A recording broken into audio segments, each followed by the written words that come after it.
The millionaire shut down the company for the whole day when he overheard her whisper she was a virgin. The conference room fell silent. 11 executives stared at Edward Cook like he had just announced the end of the world. And in some ways, for them, he had. His hand hovered over the emergency broadcast system. One press would send the message to every employee in the building. One press would shut down a $400 million operation. One press would change everything. Richard Blackwood, the most senior board member, stepped forward with barely contained fury in his voice. You cannot be serious. You are shutting down the entire company. For what? For a receptionist? Edward did not look at him. His eyes were fixed on the city sprawling beneath his window, but he was not seeing skyscrapers or traffic. He was seeing a woman sitting alone at her desk, eating a sandwich she had made herself, while people who were supposed to be professionals tore her dignity apart piece by piece. She is not just a receptionist. Then what is she? Richard demanded. What could she possibly be that justifies costing this company millions in productivity? Edward finally turned. His expression was calm, but there was something dangerous underneath it. Something that made even Richard take a half step back. She is someone who deserves one day where nobody makes her feel small. One day where she does not have to perform survival for an audience that does not care if she lives or dies. And if this company cannot give her that, then this company does not deserve to operate tomorrow. He pressed the button. The message went out to every screen in the building. Operation suspended. All employees report home. Full pay for the day. No exceptions. Chaos erupted around him. Phones began ringing. Voices overlapped in panic and confusion. But Edward Cook walked through it all like a man who had finally decided what mattered, and nothing else could touch him. But to understand why a billionaire would risk everything for a woman he barely knew, we need to go back to the beginning. Back to a cold December morning 3 months earlier when Kathleen Mercer walked into Cook Industries with nothing but her dignity and a secret she never meant to share. The alarm screamed at 5:30 in the morning, and Kathleen Mercer was already awake. She had been staring at the ceiling for 20 minutes, running through the mental checklist that had become her daily ritual. Medications organized, breakfast prepared, bills calculated, disasters anticipated, hope carefully rationed to avoid disappointment. The apartment was small, one bedroom that she had given to her mother while she slept on a pull-out couch in the living room. The walls were thin enough to hear the neighbors arguing about money, which they did most mornings. Kathleen had stopped noticing. Poverty had a soundtrack, and she had learned all the lyrics by heart. She rose quietly, padding across cold floors to the kitchen where she had laid everything out the night before. Her mother's pills in a weekly organizer, a bowl for oatmeal, the coffee maker already programmed because every second counted when you were always running out of time. By 6:15, Margaret Mercer was awake. Kathleen heard the familiar sounds of her mother struggling to sit up, the soft grunt of pain that Margaret always tried to hide, the creak of the bed frame that needed replacing but never would be. Kathleen appeared in the doorway with breakfast on a tray. "Good morning, Mom." Margaret Mercer had been beautiful once. You could still see it in the architecture of her face, the intelligence in her eyes. But multiple sclerosis had been stealing pieces of her for 5 years now, and some mornings the theft was more obvious than others. "You are up early," Margaret said, accepting the tray. "Even for you. Big day at work." Kathleen lied. The truth was that every day was the same, but admitting that felt like admitting defeat. Margaret studied her daughter with the sharp perception that illness had not managed to dull. "You work too hard, sweetheart. When was the last time you did something just for yourself?"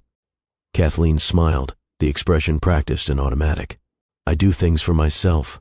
I breathe. I eat. Sometimes I even sleep. That is not what I mean, and you know it." Margaret set down her spoon. "You are 26 years old. You should be going on dates, having adventures, making mistakes that become good stories later. Adventures require money, and my mistakes tend to become bills, not stories." "Kathleen." Margaret's voice carried the weight of maternal concern that never diminished no matter how old your children got. "I did not raise you to sacrifice your entire life for me." "You did not raise me at all, Mom," Kathleen said gently, kissing her mother's forehead. "I raised myself, and I turned out fine. Now eat your oatmeal before it gets cold." She retreated to the bathroom before Margaret could respond, locking the door and gripping the sink with both hands. The face in the mirror looked tired. Dark circles under dark eyes, hair that needed washing but would have to settle for dry shampoo again. Skin that had forgotten what proper sleep felt like. 26 years old. Her mother was right about that much. 26 years old, and she had never been on a real vacation, never owned a car, never been in love, not really, not the way people in movies talked about it, never been touched by anyone who mattered. She pushed that thought away. Self-pity was a luxury she could not afford, and the clock was ticking towards 7, which meant she had exactly 43 minutes to get dressed, get to the bus stop, and get to work before Edward Cook walked through those lobby doors expecting competence. The ironing board was already set up in the corner of the living room. Kathleen pressed her navy blouse 3 times, checking for any wrinkle that might betray how many times she had worn it this month. Appearance was armor. Looking poor made you a target. Looking put together made you invisible in the right ways. She chose her outfit carefully. The blouse, black slacks that hid how worn the fabric had become, shoes that pinched but looked professional, a coat she had bought secondhand that still smelled faintly of someone else's perfume no matter how many times she washed it. By 6:50, she was ready to face another day of being nobody. The bus arrived at 7:03, already crowded with people who looked as tired as she felt. Kathleen found a spot near the back and watched the city slide past the foggy window. Denver in December was beautiful if you could afford to appreciate it. Holiday lights on every storefront, steam rising from coffee shops where people sat with laptops and dreams, Christmas trees in windows of apartments that probably had heat that worked consistently. Kathleen pulled her coat tighter and tried not to think about the heating bill waiting at home. Cook Industries occupied a glass tower downtown that seemed designed to remind everyone of exactly how much money was inside. Kathleen had read somewhere that the building cost $300 million to construct. She thought about that sometimes, about how the lobby alone probably cost more than she would earn in her entire lifetime. She arrived at 7:47, 13 minutes early, as always. The security guard nodded at her without really seeing her. The other early arrivals were executives who made more in a month than she made in a year, and they flowed past her like she was furniture. The reception desk was her kingdom, 8 feet of polished marble and pretension, equipped with a phone system she had mastered in her first week and a computer that worked most of the time. She hung her coat on the shared rack, smoothed down her blouse one final time, and took her seat with the quiet determination that had become her defining characteristic. Another day of being invisible. Another day of surviving. At 7:52, the private elevator chimed. Kathleen's heart rate increased despite her best efforts to control it. She knew that sound. She knew who it announced. Edward Cook stepped into the lobby like he was walking onto a stage. Tall, dark-haired, with just enough silver at the temples to suggest wisdom without age. His suit probably cost more than 6 months of her rent. His watch could pay off her student loans twice over. His presence made the air feel different, charged with something she refused to name. He was 34 years old and worth $400 million. She was 26 years old and worth exactly negative $47,000 in student debt and medical bills. And yet, every morning, he said good morning to her. "Good morning, Miss Mercer." His voice was warm despite its authority. Kathleen looked up from her computer screen, her expression carefully professional. "Good morning, Mr. Cook. Your 9 a.m. with the Patterson Group has been moved to conference room 7. The previous booking had a scheduling conflict." "Thank you." He paused at her desk. That was unusual. Most mornings he swept through the lobby like weather, impressive but untouchable. Today, something made him stop. Something made him look at her with an attention that felt almost uncomfortable in its intensity. "You are here early again. I prefer to be prepared. Preparation or escape." The question caught her off guard. Too perceptive for casual conversation. Too direct for someone who should not care about the motivations of his receptionist. Kathleen met his gaze, searching for mockery and finding only genuine curiosity. Maybe both. She admitted before she could stop herself. Edward Cook smiled. Not the practiced smile she had seen him give to investors and clients. Something realer. Something that crinkled the corners of his eyes and made him look momentarily human. "Honesty," he said. "Rare commodity around here." Then he was gone, disappearing into his private elevator, leaving Kathleen to wonder why a man worth $400 million would care whether his receptionist arrived early or what motivated her to do so. "Stop it," she told herself firmly. "Men like that do not see women like you. Not really." But her heart did not believe her. It kept beating too fast, kept replaying the way he had said her name. kept wondering things it had no business wondering. The morning unfolded in its ordinary rhythm. Phone calls and coffee orders and document deliveries that sent her through corridors she had memorized but never felt comfortable in. By 10:30, she had fielded 23 calls, redirected 12 visitors, and successfully avoided Miranda Ashworth twice.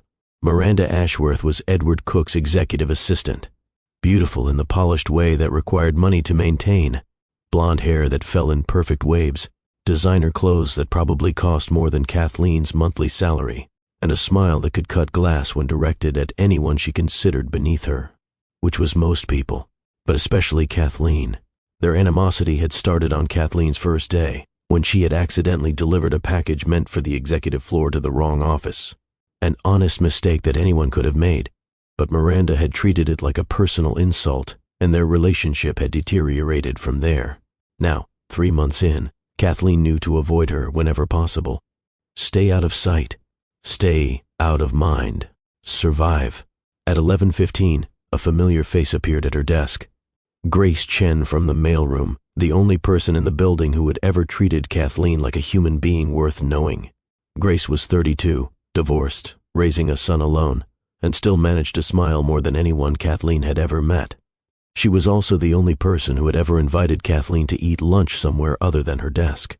"Hey," Grace said, dropping off a stack of envelopes. "You okay? You look tired." "I look like someone who has been running on coffee and anxiety for 3 months," Kathleen replied. "So normal." Grace laughed, but her eyes held concern. "Have you eaten today?" "I had coffee." "That is not food. It is liquid food."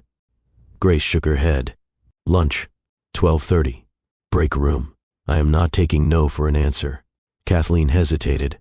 The break room meant potential encounters with other employees. Other employees meant potential encounters with Miranda or her allies. But Grace was looking at her with such determined kindness that saying no felt impossible. "Fine, but I am bringing my own sandwich." "Deal." Grace disappeared back toward the mailroom, and Kathleen returned to her phone calls with something almost approaching anticipation. Maybe today would not be completely terrible. She was wrong. The break room at 12:30 was mercifully empty when Kathleen arrived. She chose a table in the corner, as far from the door as possible, and unwrapped her turkey sandwich with the efficiency of someone who had limited time to eat. Grace arrived 5 minutes later with a salad she had ordered from somewhere that Kathleen could not afford. She did not comment on Kathleen's homemade lunch. She never did. "So," Grace said between bites, "what is the latest receptionist gossip?" "You know I do not gossip. That is why I like you." Grace grinned. "But come on. You see everyone who comes in and out of this building. You must have some interesting observations." Kathleen considered. "Mr. Patterson was 20 minutes late to his meeting this morning. And I am pretty sure the woman who claimed to be his wife last week is not the same woman who claimed to be his wife today." Grace choked on her salad. "Seriously. Different hair color, different perfume, same last name. Draw your own conclusions." They talked for another 20 minutes, the conversation flowing more easily than Kathleen had expected. Grace asked about her mother, and Kathleen found herself sharing more than she usually would. The diagnosis, the medical bills, the constant worry that something would go wrong and she would not be able to fix it. "It is exhausting," Kathleen admitted. "Being the only person holding everything together, I barely have time to sleep, let alone have a life." "What about dating?" Grace asked. "Anyone special?" Kathleen laughed, but it came out bitter. "When would I date? Between working full-time here and taking care of my mother and trying not to drown in debt, I barely have time to shower some days." "But you are 26, Grace protested. "That is prime dating age, maybe for people who have actual lives." Kathleen stared at her sandwich. "The truth is, I have never really had time for any of that. Relationships, romance, even just, physical stuff." Grace's eyes widened slightly. "Wait, are you saying that I am 26 and basically have the romantic experience of a 14-year-old? "Yes." Kathleen felt her face heat. "It is pathetic." "I know. It is not pathetic," Grace said firmly. "It is just your life circumstances. When you are busy surviving, everything else takes a back seat, I guess." Kathleen shrugged. "It is not like I chose it. I just never had the opportunity, and now I am old enough that it feels weird." Like everyone else got the manual on how to be a normal adult woman, and I missed the distribution. You are not weird. You are focused. There is a difference. Kathleen appreciated the reassurance, but she noticed that Grace's expression had flickered slightly, something uncomfortable passing across her features before being replaced by sympathy.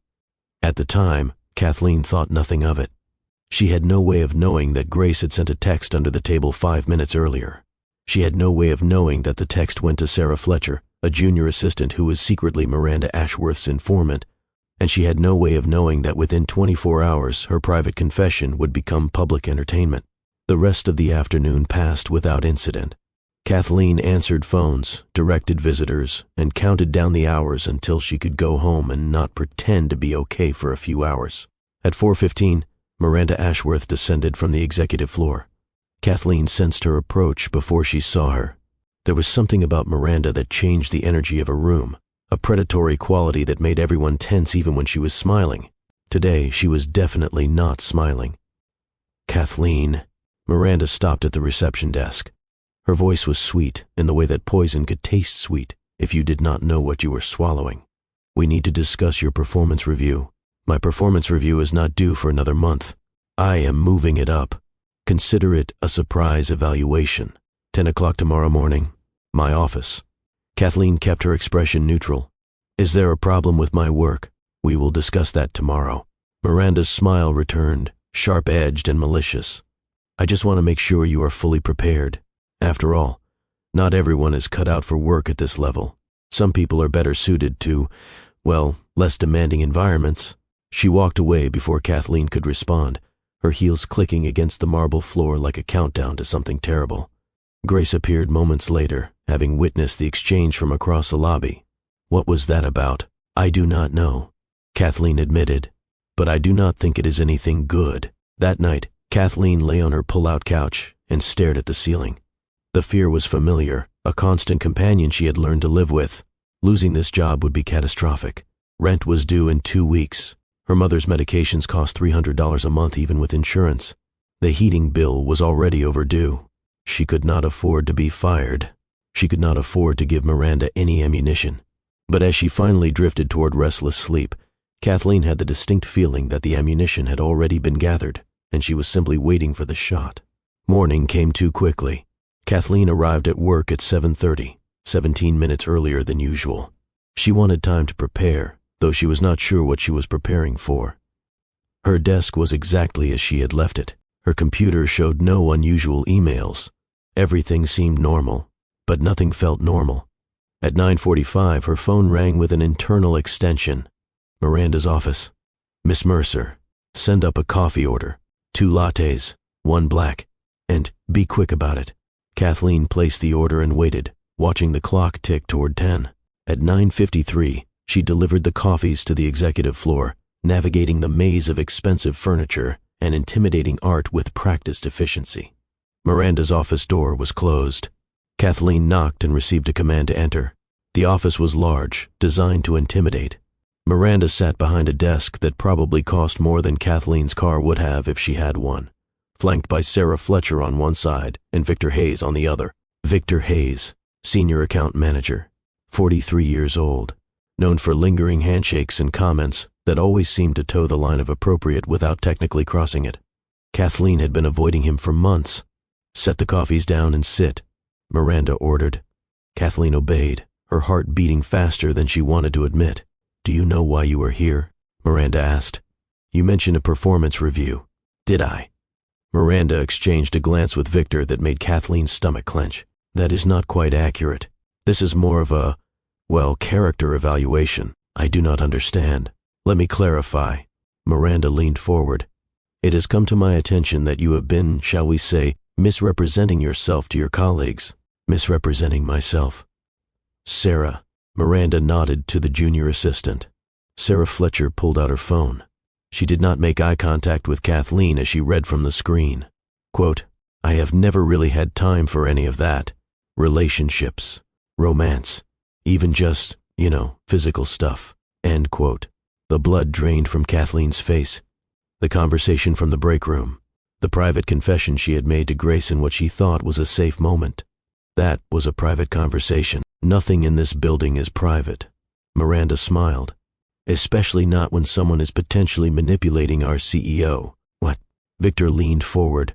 We have noticed the way you look at Mr. Cook, the way you make excuses to be near him, the special attention you give him when he arrives in the morning. I am the receptionist. Kathleen's voice shook, despite her efforts to control it.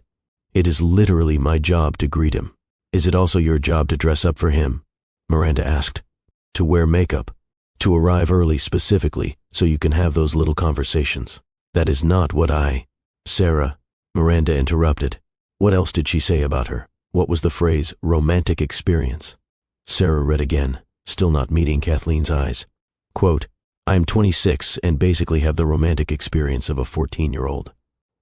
It is pathetic. I know. End quote. The silence that followed was suffocating. Miranda stood, walking around her desk to stand directly in front of Kathleen's chair. So let me understand this. A 26-year-old virgin who has never even been kissed properly, according to your own words, is working reception at a company owned by one of the most eligible billionaires in the country. And you expect us to believe you are not positioning yourself for something. I am not positioning myself for anything. Kathleen's voice came out steadier than she felt. I am doing my job. I have never behaved inappropriately with Mr. Cook. I have never attempted to pursue any kind of personal relationship with him. And my private life is none of your business. Your private life became my business when you started targeting my employer. Miranda snapped. Do you know how many women have tried to trap Edward Cook? Do you know how many gold diggers he has had to fend off over the years? I am not a gold digger. No. You are worse.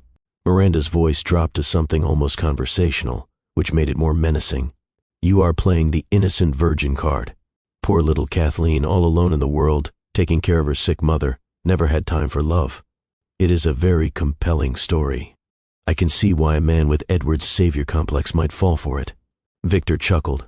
That is the thing about virgin territory, if you will excuse the expression. Some men find it irresistible. Makes them feel special, important, like they are getting something no one else has had. That is disgusting. Kathleen stood abruptly. I am not sitting here and listening to this. Sit down. Miranda ordered. We are not finished. Yes, we are. Kathleen moved toward the door. You can write whatever you want in my personnel file. You can recommend my termination, but I am not going to stand here while you humiliate me for having a private conversation that was none of your business in the first place. She reached for the door handle. Miranda's voice stopped her. If you walk out that door, I will make sure everyone in this building knows exactly what you are. The pathetic little virgin who thought she could seduce her way to the top. By tomorrow, you will not be able to show your face in this city. Kathleen turned. Her hands were shaking, but her voice was clear. Do whatever you think you need to do. I have survived worse than you. She walked out. The elevator ride down felt endless. Kathleen pressed her back against the wall and concentrated on breathing. In, out, in, out. The tears were there, burning behind her eyes, but she refused to let them fall.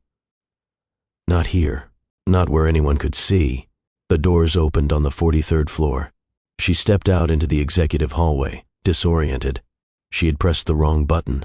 She had meant to go down to the lobby, but somehow she had ended up on the executive floor. The floor where Edward Cook's office was located. She needed to get back in the elevator.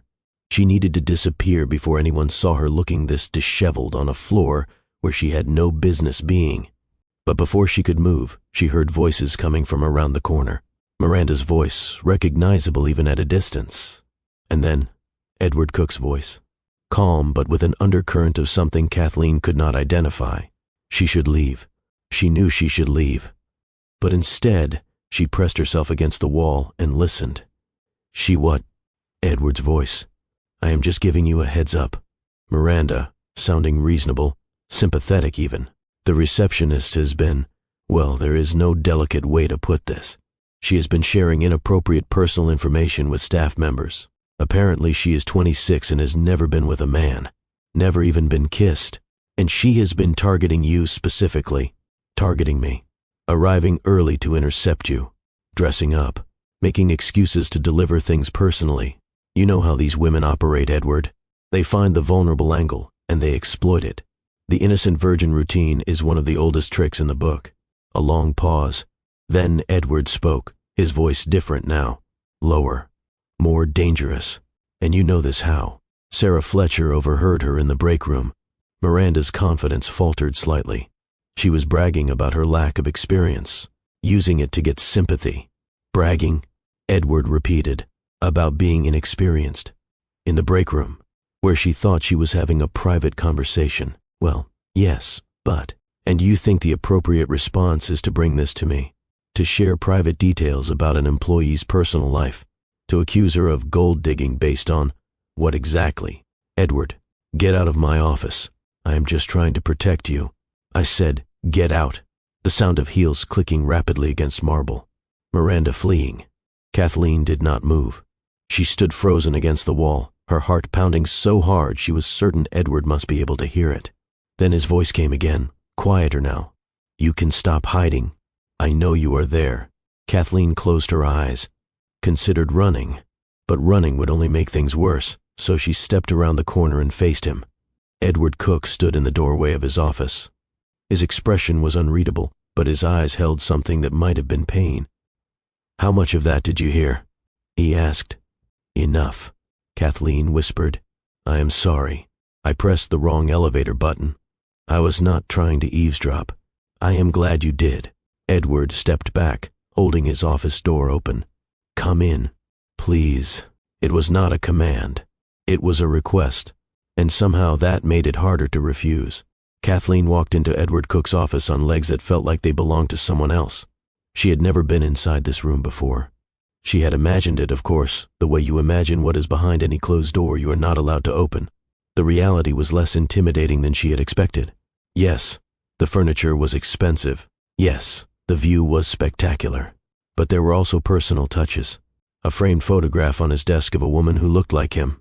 Books that appeared to be actually read rather than decoratively displayed. A coffee mug that said "World's Okayest Boss" in chipped lettering. Sit down, Edward said. Please. Kathleen sat on the edge of a leather chair that probably cost more than her bed. Her hands were trembling in her lap, and she clasped them together to hide it. I need to apologize to you, Edward said. You need to apologize to me. Yes. He sat across from her, closer than she expected. For what you just heard. For what Miranda did to you. For the fact that you work in my building and people felt comfortable humiliating you because of who I am. That is not your fault. It is absolutely my fault. Edward's voice carried an edge of self-recrimination. I built this company. I hired Miranda.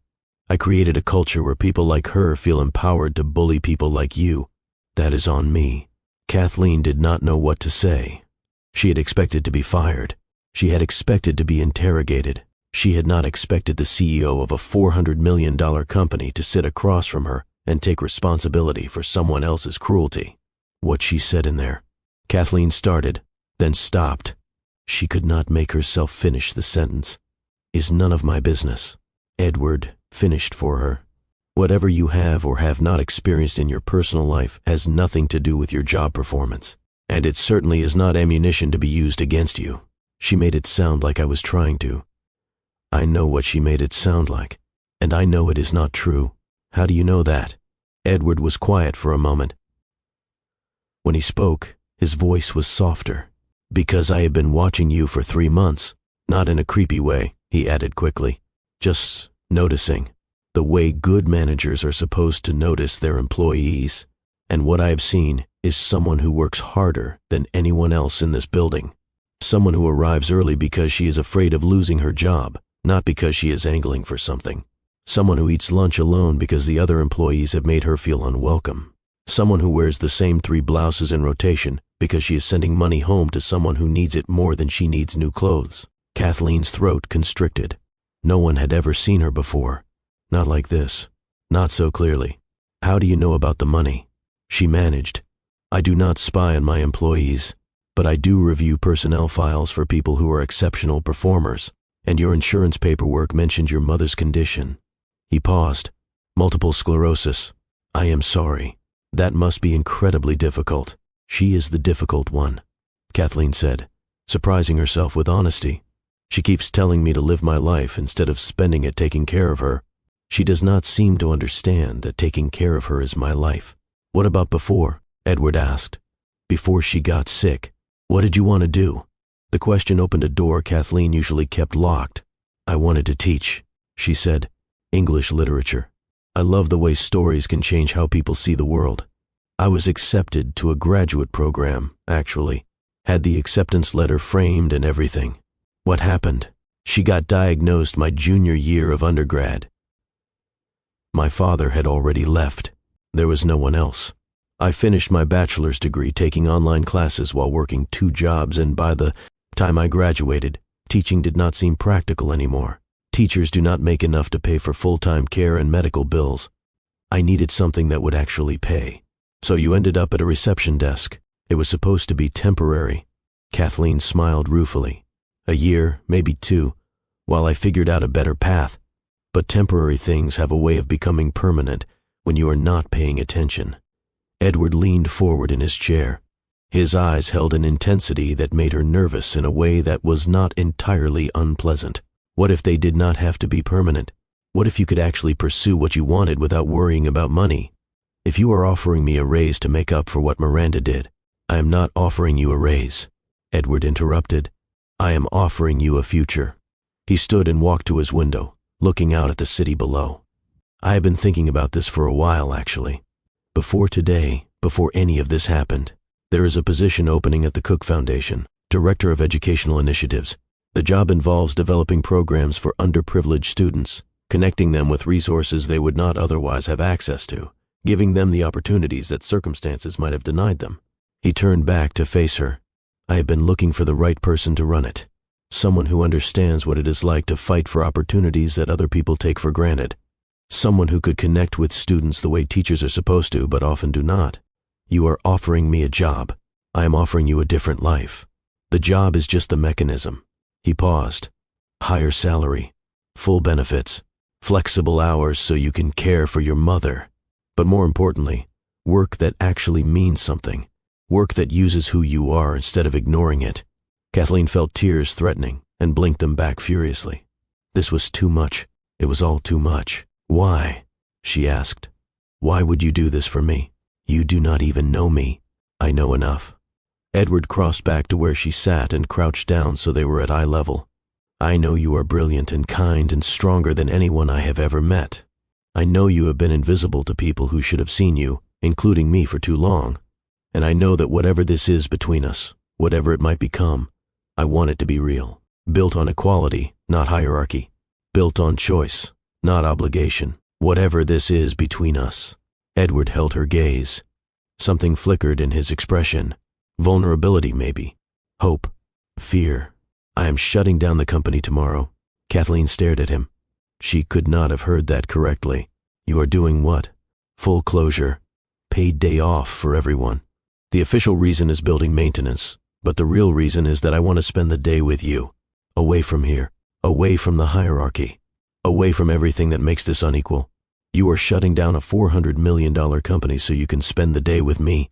I am shutting it down because you deserve one day where no one is watching, judging, or turning your private moments into gossip. Because I want to know you, really know you. And I cannot do that when every conversation we have reinforces that I am your employer and you are supposed to defer to me. This is insane. Probably. People will talk. Let them. I barely know you. Edward smiled. That warm, real smile that crinkled the corners of his eyes. That is exactly the point. Before we continue with what happens next, I need to pause and speak directly to you. If you have ever felt invisible, if you have ever worked twice as hard just to be seen as half as worthy, if you have ever been humiliated for something that was not anyone else's business, this story is for you. Kathleen Mercer is about to take a leap of faith. She is about to trust someone with pieces of herself that she has kept hidden for 26 years. And Edward Cook is about to prove that sometimes the biggest gestures are not about showing off wealth. They are about showing up. If this story is resonating with you, hit that subscribe button right now and turn on notifications. Share this with someone who needs to believe that their struggles matter and that being different does not mean being less than. And drop a comment telling me, have you ever been humiliated for something private? Did anyone stand up for you? I want to know your story because your story matters. Now let us see what happens when a billionaire shuts down his empire for a woman the world tried to make invisible. The night before the closure, Kathleen could not sleep. She lay on her pull-out couch, staring at the ceiling, replaying the day's events on an endless loop. The humiliation in Miranda's office. The overheard conversation. Edward Cook crouching in front of her, telling her she mattered. It did not feel real. None of it felt real. Her mother was already asleep in the next room, unaware of the seismic shift that had occurred in her daughter's life. Kathleen had not told her about Miranda's cruelty or Edward's offer. She did not know how to explain any of it. What she did know was this. Tomorrow, a man worth $400 million was going to pick her up at her apartment and spend the entire day getting to know her, not because she was beautiful or accomplished or connected to anyone important, but because he had seen her, really seen her, and that terrified her more than anything Miranda had said. At 5:30 in the morning, her alarm went off. Kathleen showered and dressed with more care than usual, choosing a sweater her mother had given her 2 Christmases ago and jeans that actually fit instead of being slightly too big from weight she had lost and forgotten to gain back. She helped her mother with breakfast, moving through the routine automatically while her mind raced ahead to what was coming. "You are nervous," Margaret observed. "I am not nervous." "Kathleen." Margaret set down her coffee cup. "I have known you for 26 years. You are nervous." Kathleen sighed. "Do you remember when I mentioned I might have plans today? The mysterious day off?" "Yes. It is with someone. A man. He wants to spend the day getting to know me." Margaret's eyes widened. "A date. My daughter has a date." "It is not a date," Kathleen protested. "It is I do not actually know what it is." "What is his name?" Kathleen hesitated. She had not planned to share this part. "His name is Edward." "Edward what?" "Cook." The name hung in the air between them. Margaret set down her coffee cup very carefully. "Edward Cook, as in Cook Industries, as in the building where you work?" "Yes." "The billionaire Edward Cook?" "Yes." Margaret stared at her daughter for a long moment. Then she burst out laughing. "Mom, I am sorry. I am sorry." Margaret wiped her eyes. "It is just that you spent 20 minutes last week debating whether you could afford to buy name-brand peanut butter, and now you are telling me you have a date with a billionaire. It is not a date. Sweetheart, when a billionaire shuts down his entire company so he can spend the day with you, it is a date." Kathleen felt her face heat. "How do you know about the shutdown? I may be sick, but I am not dead. I read the news. It is not what you think." Kathleen sat down across from her mother. "Something happened at work, something bad. And Edward, he found out about it, and he wanted to, I do not know, make things right. But not in a work way, in a personal way." "What happened?" Margaret's voice had shifted from amused to concerned. Kathleen told her. The conversation with Grace. Sarah's betrayal. Miranda's ambush. The humiliation of having her most private admission turned into ammunition. By the time she finished, Margaret's expression had hardened into something fierce. "Those women should be fired." "I think they might be," Kathleen admitted. Edward seemed pretty angry. "Good." Margaret reached across the table and took her daughter's hand. "Kathleen, listen to me. What happened to you was not your fault. And what you shared with that woman, what she used against you, there is nothing shameful about it. I am 26, and I have never. You are 26, and you have been surviving." Margaret squeezed her hand. "You gave up everything to take care of me. Your education, your social life, your chance at normal young adult experiences. You did not have time to date because you were too busy keeping us alive. That is not pathetic. That is sacrifice. Sometimes sacrifice feels a lot like pathetic. Then let me tell you what I see." Margaret's eyes were fierce with maternal love. "I see a woman who has worked 2 and 3 jobs since she was 16, who finished college while caring for a disabled parent, who has never asked for help because she was too busy being the help everyone else needed. If some billionaire has finally noticed how extraordinary you are, that is not charity. That is recognition." The doorbell rang. Kathleen's heart lurched into her throat. That will be him. She stood, then sat back down. "I am not ready." "Yes, you are." Margaret smiled. "Go. Have an adventure. Make some of those good mistake stories I keep asking about."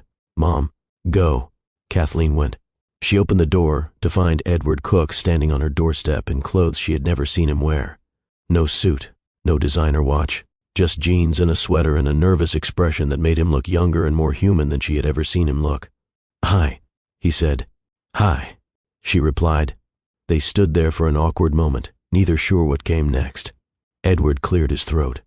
"I brought coffee. I did not know how you'd take it, so I got 3 different kinds. And pastries. Also 3 different kinds. I realize now that might seem excessive." Kathleen laughed. It came out shaky but real. "Excessive seems to be your default setting." "Fair point." Edward smiled. "Are you ready?" "No," Kathleen admitted. "But let us go anyway." Edward drove himself.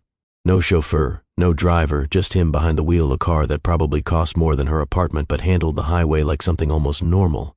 Music played softly through the speakers. Classical, but modern somehow. Familiar and unfamiliar at the same time. "My mother used to listen to this," Edward said when she asked about it. "Before she got sick. Before everything got complicated. Got sick. Cancer. When I was 19.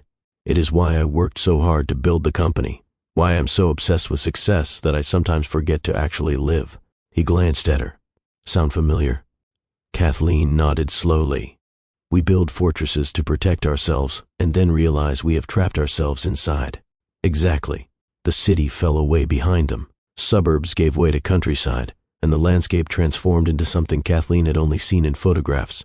Mountains in the distance. Fields covered in snow. Trees that looked like they belonged in Christmas cards rather than real life. "Where are we going?" she asked. "Somewhere that has nothing to do with money or power, or who either of us is supposed to be." Edward replied, "Somewhere real." They arrived at a farmhouse that had been converted into a restaurant. Stone walls and climbing ivy and smoke rising from a chimney that suggested warmth inside. Edward parked and turned to face her before they got out. "I want you to know that nothing is expected of you today. Whatever you want to share, share. Whatever you want to keep private, keep. I am not here to extract information or make you uncomfortable. I am just here to be with you." Kathleen studied his face, looking for the catch. There was always a catch with men. With everyone, really. But all she saw was sincerity. All she saw was hope. "Okay," she said. "Let us go be somewhere real." The farmhouse restaurant was everything the Cook Industries lobby was not. Warm and cluttered, and full of mismatched furniture that looked like it had been collected over decades rather than purchased from a catalog. A woman in her 60s emerged from the kitchen as they entered. She had Edward's eyes and his smile, and she hugged him like a grandmother before turning her attention to Kathleen. "So this is the one," she said, "the one you have been talking about for 3 months." Kathleen's surprise must have shown on her face. "I am Rosemary," the woman continued, "Edward's aunt, and the only member of his family who treats him like a person instead of a portfolio. Aunt Rosemary has no filter," Edward said, looking embarrassed in a way that made him seem almost boyish. "Filters are for coffee, not conversation." Rosemary led them to a table by the fireplace. "Now sit. Eat. Tell me everything about yourself," while Edward turns progressively redder. They sat. They ate. The food was simple. Homemade bread and soup that tasted like someone had actually cared about making it. And while they ate, Rosemary told stories about Edward as a child.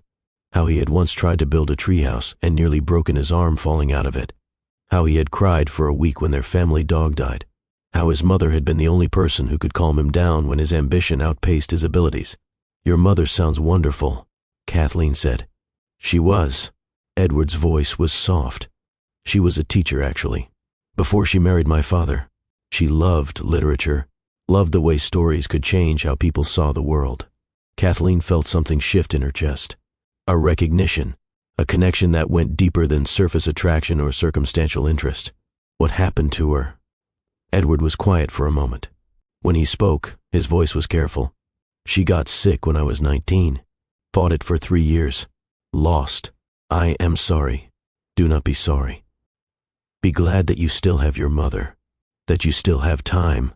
After Rosemary cleared their plates and disappeared back into the kitchen, Edward and Kathleen sat alone by the fireplace. The silence between them was comfortable now, weighted with everything they had shared and everything still unspoken.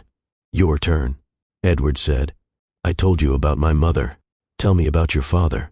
Kathleen felt her defenses rise instinctively. Her father was not a topic she discussed, not with anyone. But Edward had been honest with her. vulnerable in ways she suspected he was not usually vulnerable. And maybe it was time she did the same. He left when I was 12. She said, I came home from school one day and half our furniture was gone. He had taken everything that was his and left a note on the kitchen counter explaining that he had started a new family with someone else. Someone who did not have so many problems, he said. Edward's expression darkened. He left a note. He left a note. Kathleen confirmed. And his new address, in case I wanted to visit, which I did not. I called him once, about a year after he left. His new wife answered. She told me that their family did not need any complications. Then she hung up. And you never spoke to him again. What was there to say? Kathleen shrugged. He made his choice. I made mine. Your choice being to take care of everyone else. My choice being to never depend on anyone who might leave.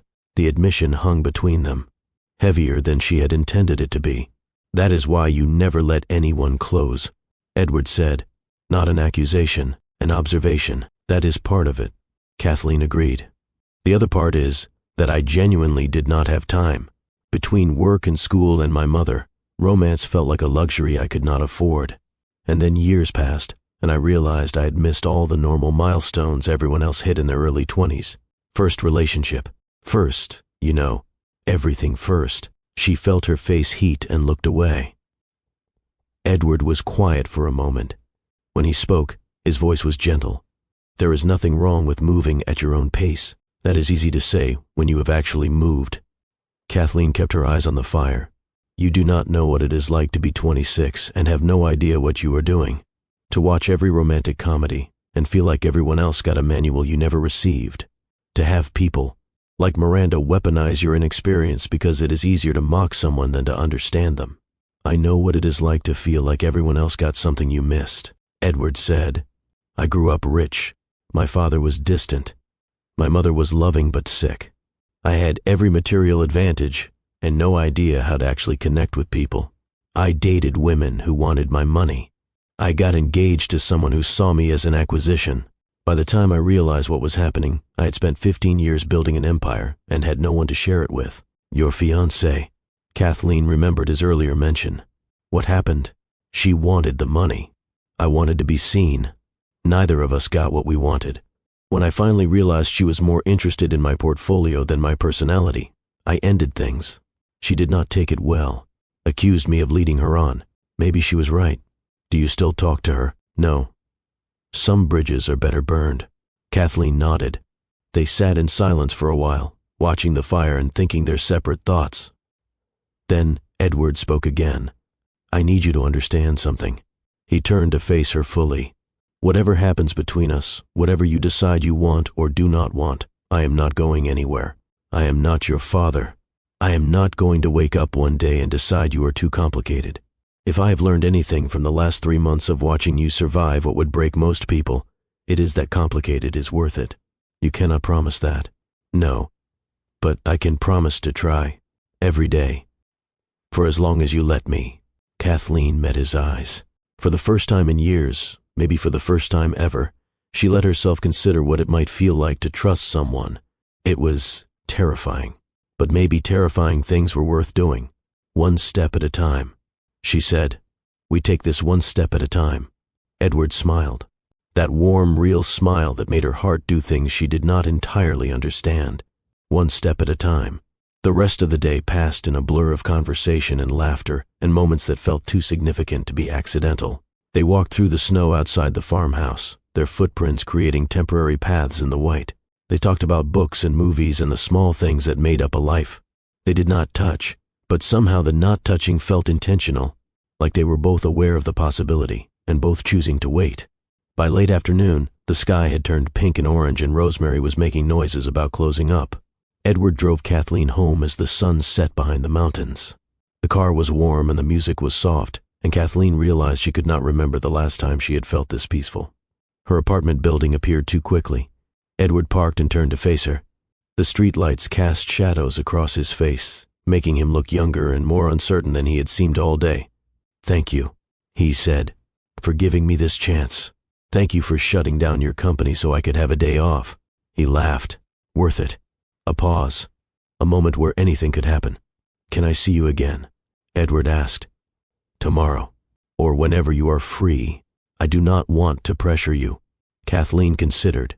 She thought about her mother's words that morning, about adventures and good mistake stories, about what it might feel like to finally let someone in. Tomorrow, she said. Same time.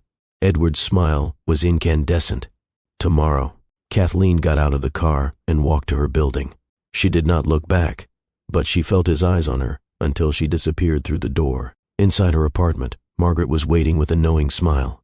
Well, Kathleen dropped onto the couch beside her mother. She felt different somehow, lighter than she had in years. It was good enough for a second date. Kathleen considered the question, thought about Edward's honesty and his warmth and the way he had listened to her like what she said actually mattered. Yeah, she said softly, good enough for a second date. Margaret squeezed her hand. About time.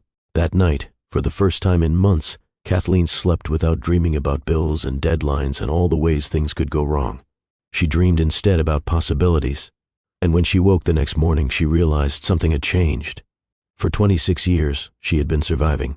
Maybe it was time to start living. The second date happened as planned. And then, a third, and a fourth. Over the following weeks, Kathleen and Edward fell into a rhythm that felt both extraordinary and strangely normal. He would pick her up after work, or sometimes during lunch when his schedule allowed. They would go places that had nothing to do with his wealth. Diners where the coffee was mediocre but the conversation was good. Parks where they walked until their feet hurt. A bookstore where Kathleen spent 2 hours showing him her favorite novels while he listened like she was reciting poetry. He never pressured her, never pushed for more than she was ready to give. When their hands brushed, he would look at her with a question in his eyes, and she would either nod or shake her head, and he would respect whatever answer she gave. It was unlike anything Kathleen had ever experienced. It was unlike anything she had imagined was possible.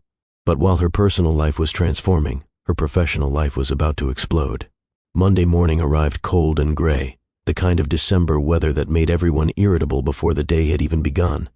Kathleen arrived at work at 7:45, 2 minutes earlier than usual, her mind still half lost in memories of the weekend she had spent with Edward. They had gone to his aunt's farmhouse again. Rosemary had cooked them dinner and told more embarrassing stories about Edward's childhood. Kathleen had laughed until her sides hurt, and Edward had looked at her like her laughter was the most beautiful sound he had ever heard. It had been perfect. Too perfect, maybe. The kind of perfect that made her nervous because good things never lasted in her experience. She pushed through the lobby doors and immediately sensed that something was wrong. The usual morning energy felt different, sharper. People were clustered in small groups, whispering, falling silent when she walked past. The security guard who usually ignored her made deliberate eye contact, then looked away quickly. Kathleen took her seat at the reception desk and tried to focus on her computer screen. Her email inbox contained the usual administrative notifications, but nothing that explained the strange atmosphere. At 7:50, Grace appeared with the morning mail delivery. "Have you seen the news?" Grace asked, her voice low. "What news?" Grace hesitated. "There are rumors going around about why the company closed last week. It was building maintenance. The official announcement said, that is what the announcement said." Grace agreed. But someone leaked a different story. Something about Mr. Cook and a personal situation. Kathleen's blood went cold. What kind of personal situation? Before Grace could answer, the elevator chimed. Miranda Ashworth emerged into the lobby, her expression a mask of barely contained fury. She did not acknowledge Kathleen as she swept past. She did not need to. The look in her eyes said everything. Something had happened, something bad, and Kathleen was at the center of it. The morning dragged by with agonizing slowness. Kathleen answered phones and directed visitors, all while sensing the whispers that followed her like a shadow. People were looking at her differently now. Not with the usual indifference of colleagues who barely registered her existence, but with a curiosity that felt invasive. At 10:15, her desk phone rang with an internal extension.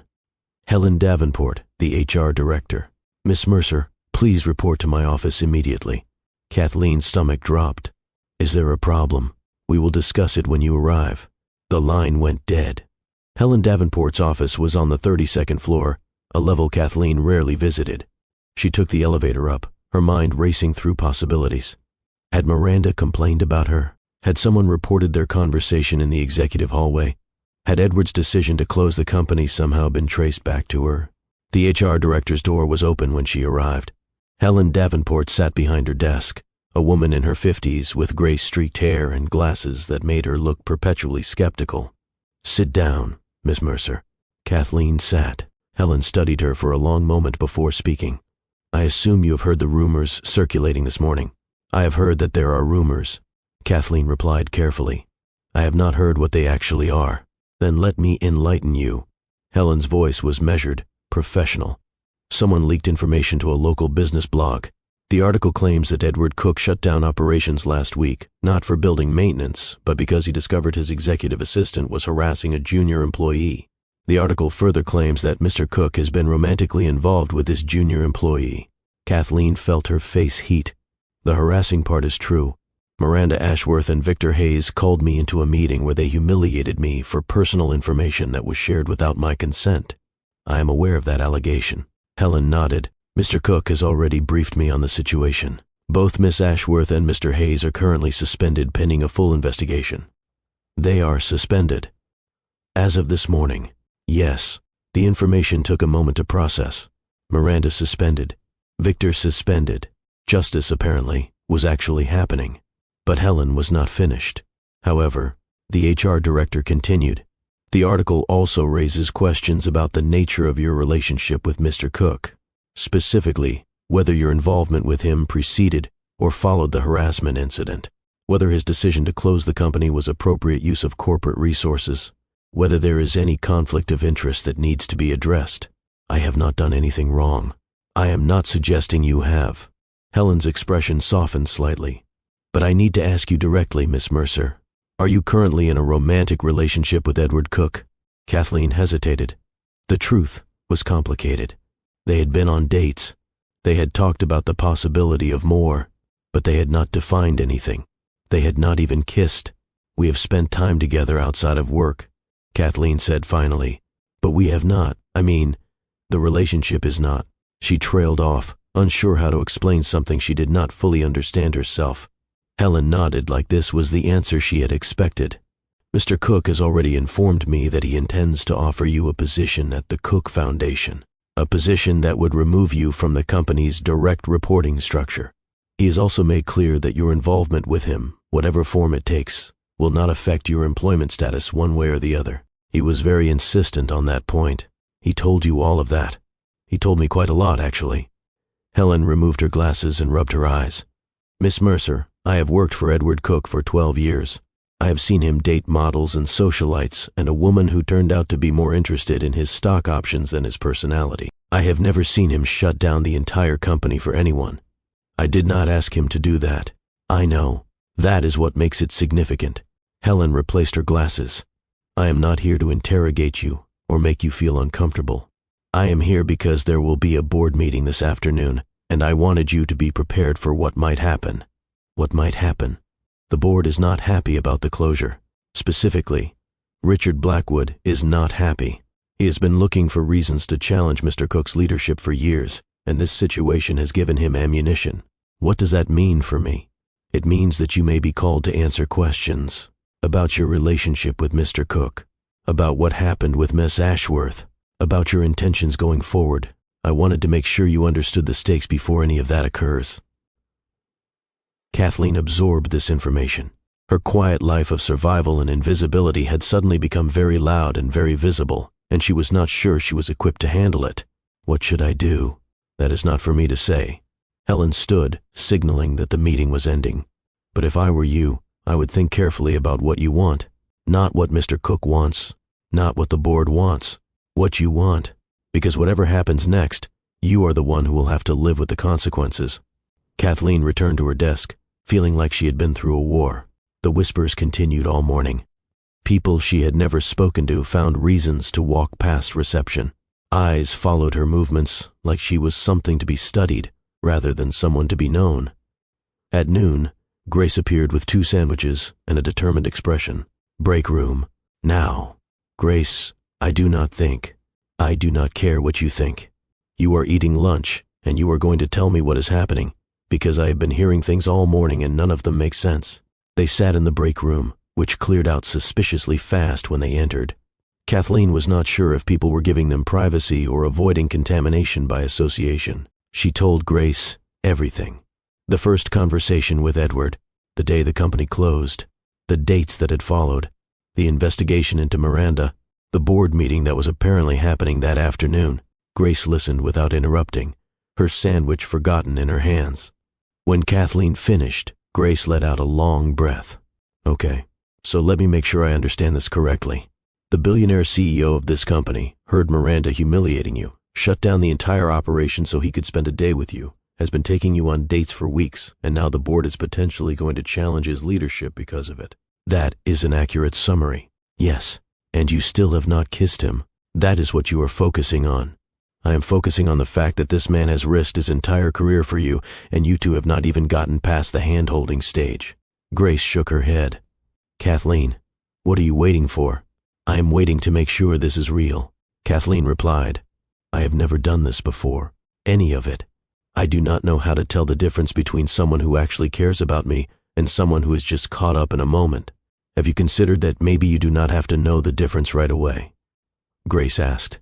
Maybe you can just let yourself feel something and figure out the rest as you go. That sounds terrifying. Most good things are. Before Kathleen could respond, her phone buzzed with a text message. From Edward. Board meeting in 1 hour. Richard Blackwood is pushing for a vote of no confidence. I may need to step back from operations temporarily. Wanted you to hear it from me first. Kathleen stared at the screen, her heart sinking. What is it? Grace asked. He might lose his company. Kathleen whispered. Because of me. The board meeting took place on the executive floor, in a conference room Kathleen had never entered. She was not invited to attend, of course. Junior employees did not participate in votes of no confidence, but she found herself lingering near the elevator, watching people come and go, trying to read the outcome in their expressions. At 2:30, the doors opened and Richard Blackwood emerged. He was a man in his 60s with silver hair and the kind of face that suggested he had never smiled genuinely in his life. His expression now was satisfied in a way that made Kathleen's stomach turn. Behind him came other board members.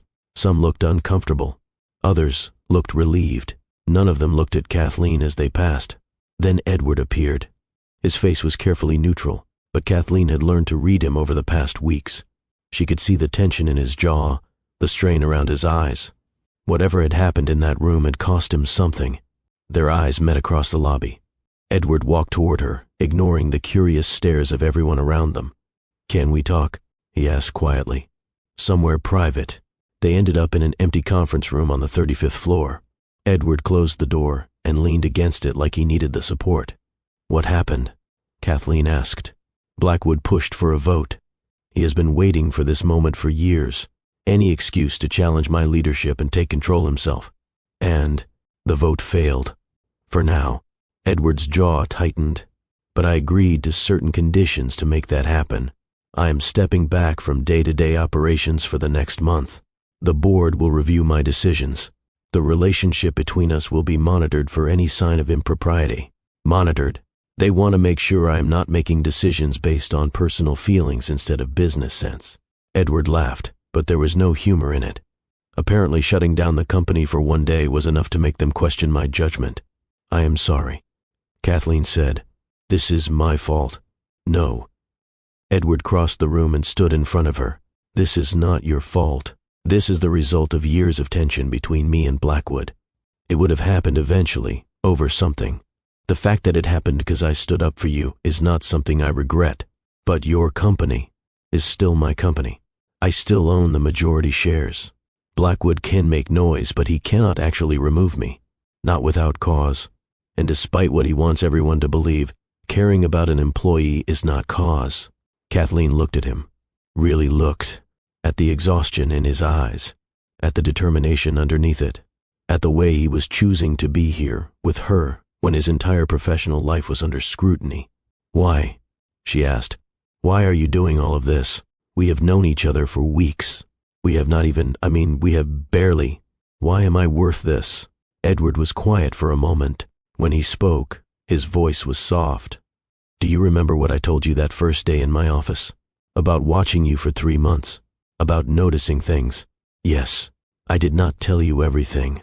I did not tell you that watching you became the best part of my day. That I would find excuses to walk through the lobby just to hear you answer the phone. That your voice was the first thing I looked forward to every morning. Edward, I did not tell you that when I heard Miranda attacking you, something in me broke. Not because you needed protecting, although that was part of it, but because I realized that the world was trying to diminish someone who mattered to me. Someone I had been too afraid to approach. Someone I had convinced myself was off limits because of some arbitrary rule about workplace relationships. I am just a receptionist. You are not just anything. Edward stepped closer. You are the hardest working person I have ever met. You are kind when you have every reason to be bitter. You are strong in ways that most people cannot even understand. And you make me want to be better than I have been. His hand rose to her face, hesitating an inch from her cheek. Can the first, he whispered. Kathleen's heart was pounding so hard, she was sure he could hear it. Yes. His fingers brushed her skin. Gentle, tentative, like he was touching something precious that might break. I know this is fast, he said. I know you have every reason to be scared, but I need you to know that I am not going anywhere. Whatever happens with the board, whatever happens with Blackwood, I am here. For as long as you will let me be. Kathleen closed her eyes. Let herself feel the warmth of his touch. Let herself imagine for just a moment that this could be real. One step at a time, she whispered. One step at a time, he agreed. And then the door burst open. Well, is this not cozy? Jonathan Cook stood in the doorway. Edward's younger brother, whom Kathleen had heard about but never met. He was shorter than Edward, softer around the edges with the same dark hair but none of the same steadiness in his eyes. Jonathan. Edward stepped back from Kathleen, his expression hardening. What are you doing here? I am a board member, remember? I have every right to be in this building. Jonathan's gaze slid to Kathleen, and I wanted to meet the woman who has been causing so much trouble. She has not caused any trouble. The trouble was caused by you, Jonathan interrupted, by your inability to keep your personal life out of company business. I heard what happened in the board meeting, Edward. Blackwood is already planning his next move, and this time, he might actually have the votes. This is not the time. When is the time? Jonathan's voice rose. You shut down the company for her. You risked everything for a receptionist. A receptionist who, from what I have heard, has no experience in anything, business or otherwise. The implication was clear. Cruel. Kathleen felt her face burn. That is enough. Edward's voice was dangerous now. Whatever you think you know about her, I know plenty. Jonathan smiled. Sarah Fletcher was very informative. Apparently your little virgin has been quite the topic of conversation around here. Get out. I am just looking out for you, brother. Someone has to. Jonathan's eyes met Kathleen's. Be careful with him. He goes through phases. People, projects, companies.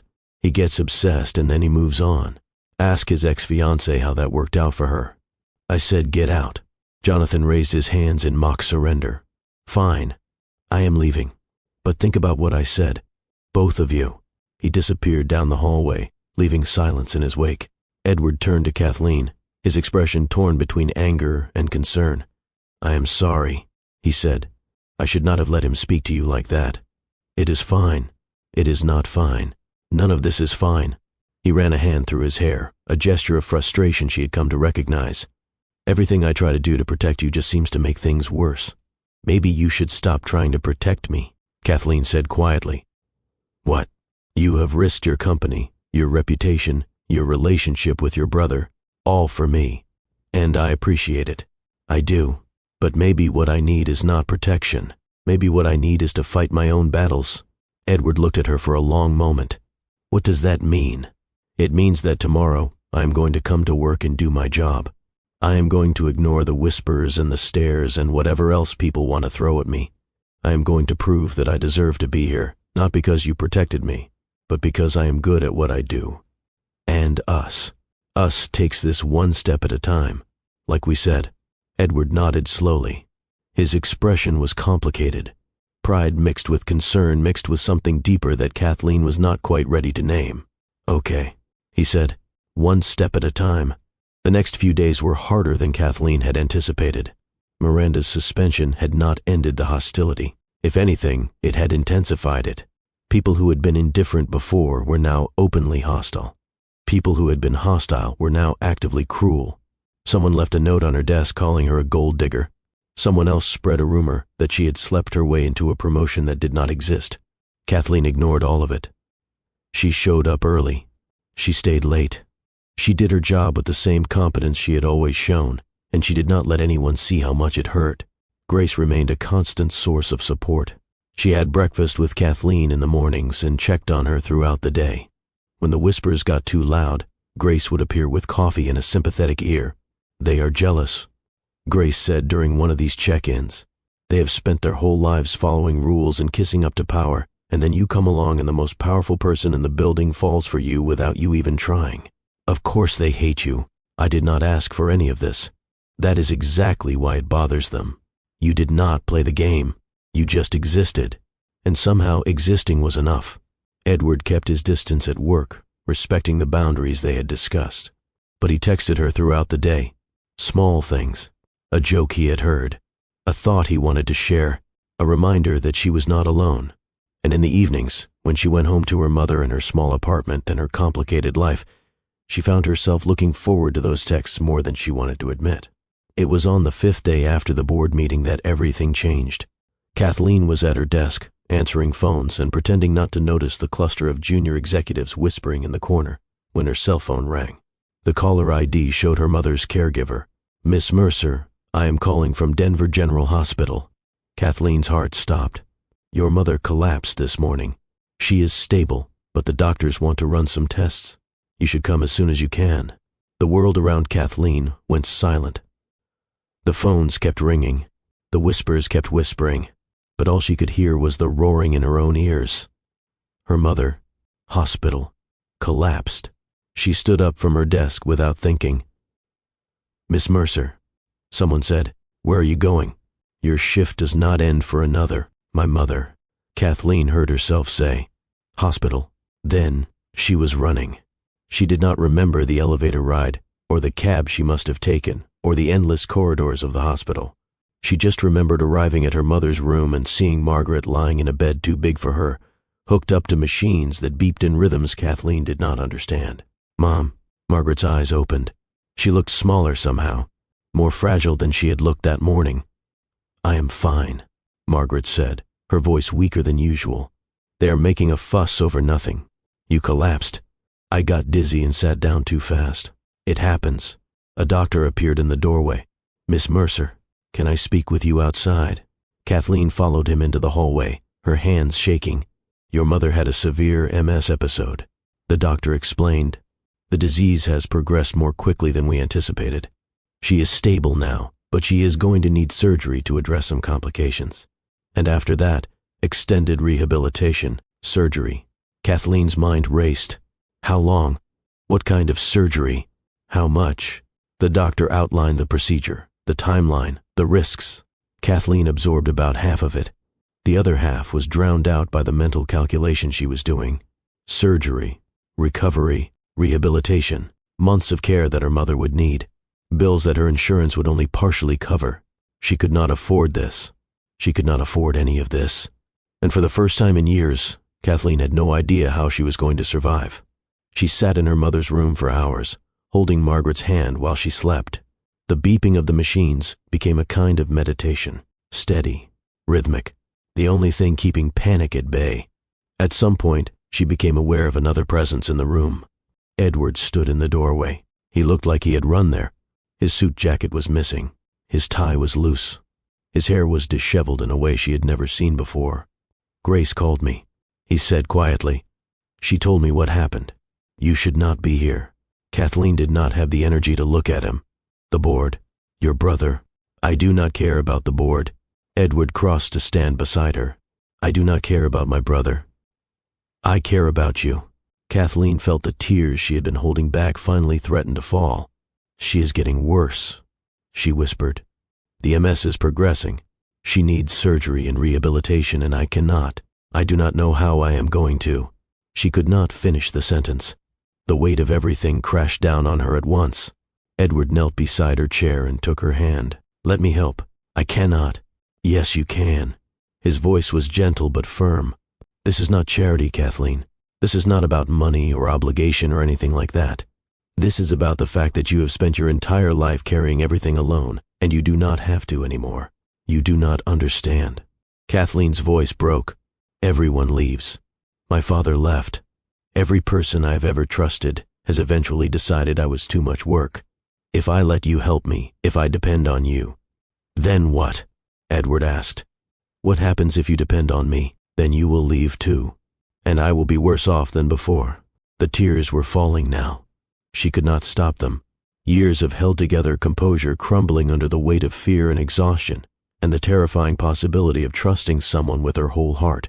Edward did not try to argue. He did not try to convince her she was wrong. Instead, he did something Kathleen did not expect. He held her. He wrapped his arms around her and let her cry into his shoulder, and he did not say a word. He just held her while she fell apart, and he stayed. "I am not going anywhere," he whispered eventually. "I know you do not believe that yet. I know you have every reason not to, but I am going to prove it to you. Every day. For as long as it takes." Kathleen clung to him. Let herself feel the solidity of his presence. Let herself imagine, just for a moment, that maybe this time would be different. "I am scared," she admitted. "I know. So am I." "Why would you be scared?" "Because I have never felt this way about anyone." Edward pulled back to look at her face. "Because you matter more to me than anything in my life right now, and that is terrifying. What if I mess this up? What if I disappoint you? What if I turn out to be everything you are afraid of? Then we will deal with it," Kathleen said. Together. The word hung between them. Together. Such a small word for such a massive concept. Together. Edward repeated. "I like the sound of that." Kathleen looked at him. At this man who had shut down his company for her, who had faced down his board and his brother and the entire corporate structure he had built, who was here now, in a hospital room, holding her while she cried. Maybe Grace was right. Maybe good things were terrifying. Maybe the only way to find out if something was real was to let yourself fall and trust that someone would catch you. "Kiss me," she whispered. Edward's eyes widened. "Are you sure?" "No," she admitted. "But I am tired of being sure. I am tired of protecting myself from things that might hurt me and missing out on things that might be wonderful. Kiss me. Please." He did. It was nothing like she had imagined a first kiss would be. It was better. Gentle and tentative at first, then deeper as she responded. His hands cupped her face like she was something precious. Her fingers tangled in his hair like she was claiming something that had always belonged to her. When they finally separated, both of them were breathing harder than before. "Was that?" Edward started. "My first real kiss." Kathleen finished. "Yes, I am honored. You should be." They both laughed, the tension of the moment breaking into something lighter, something hopeful. From her bed, Margaret stirred. "If you two are done making out, could someone get me some water?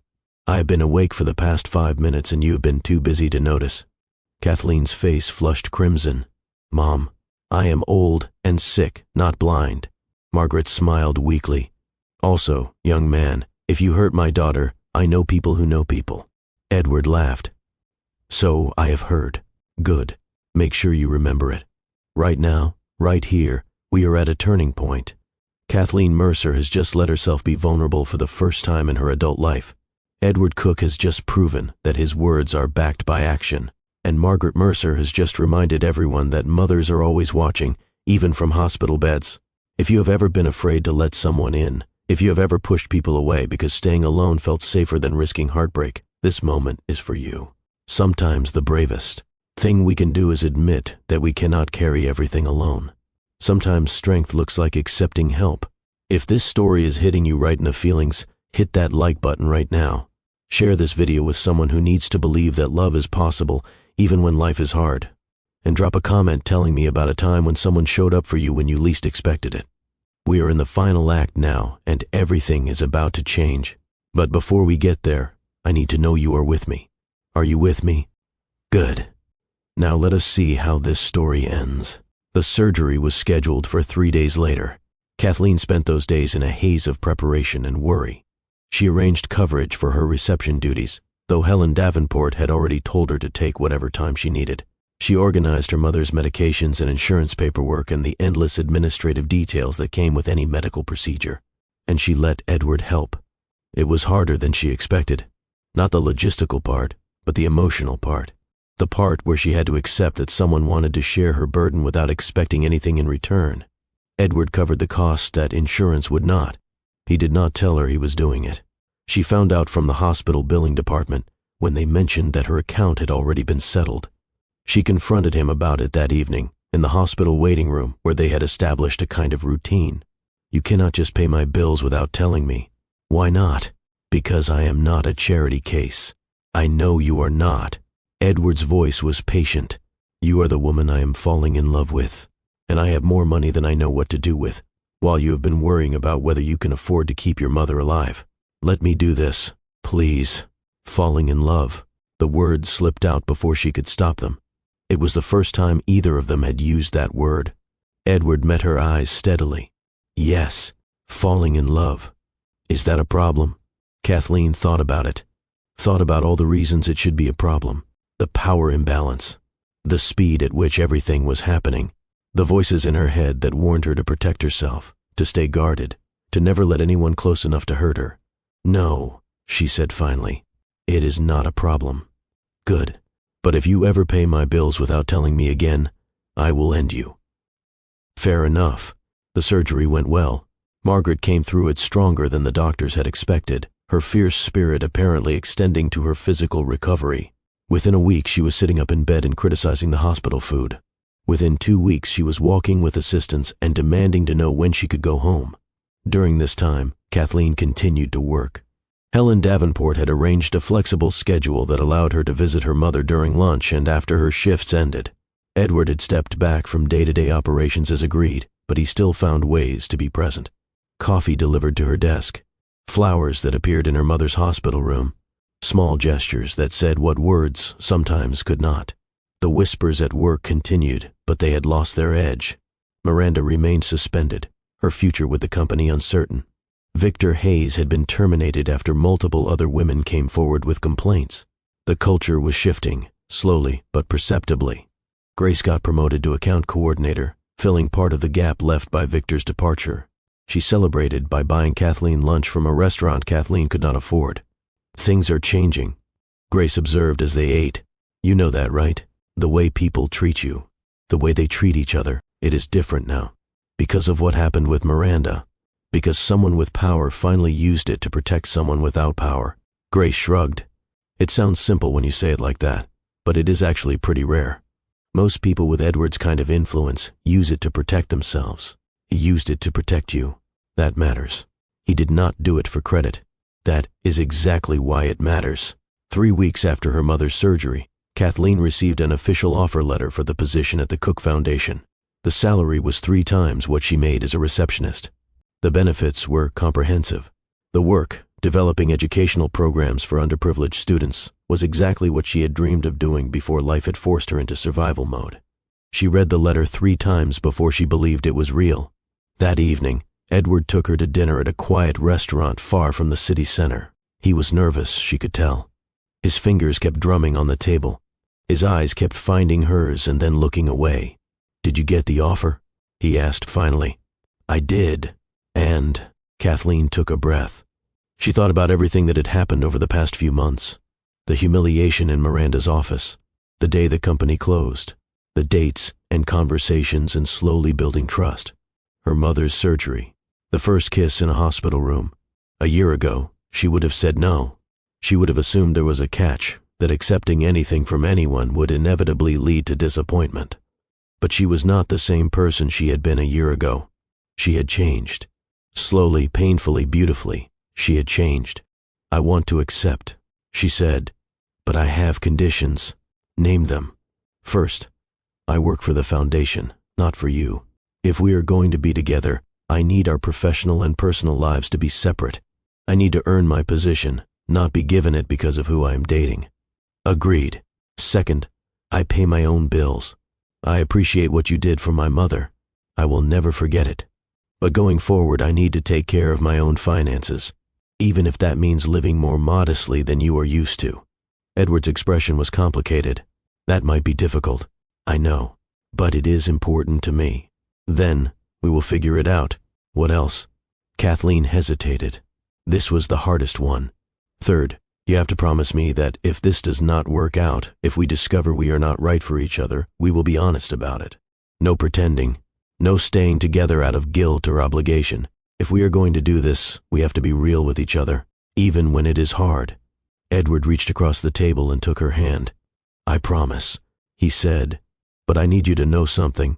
What? I do not plan on this not working out. I have made a lot of mistakes in my life. I have chosen wrong and trusted wrong, and given my heart to people who did not deserve it. But you are different.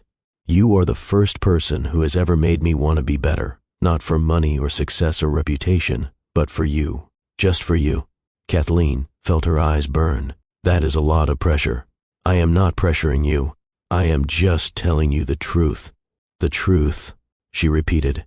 Such a simple concept for something so complicated. Yes, the truth. Kathleen looked at him, at this man who had seen her at her lowest and decided she was worth fighting for, at this man who had risked his reputation and his company and his relationship with his family, all because he believed in something she had stopped believing in a long time ago, the possibility of being loved. Okay, she said, I accept. The job, everything, the job, the conditions, whatever this is between us. I accept. Edward's smile was brighter than anything she had ever seen. That night, he drove her home and walked her to her door. They stood in the hallway of her modest apartment building, surrounded by the ordinary sounds of other people's lives, and it felt like the most extraordinary moment Kathleen had ever experienced. I want to do this right, Edward said. I want to take our time, build something that lasts. I want that too, but I also want you to know that I am serious, about all of it, about you. I know. He kissed her then, gentle and sweet, with a promise underneath it that made her heart race. When he finally pulled away, his forehead rested against hers. One step at a time, he whispered. One step at a time, she agreed.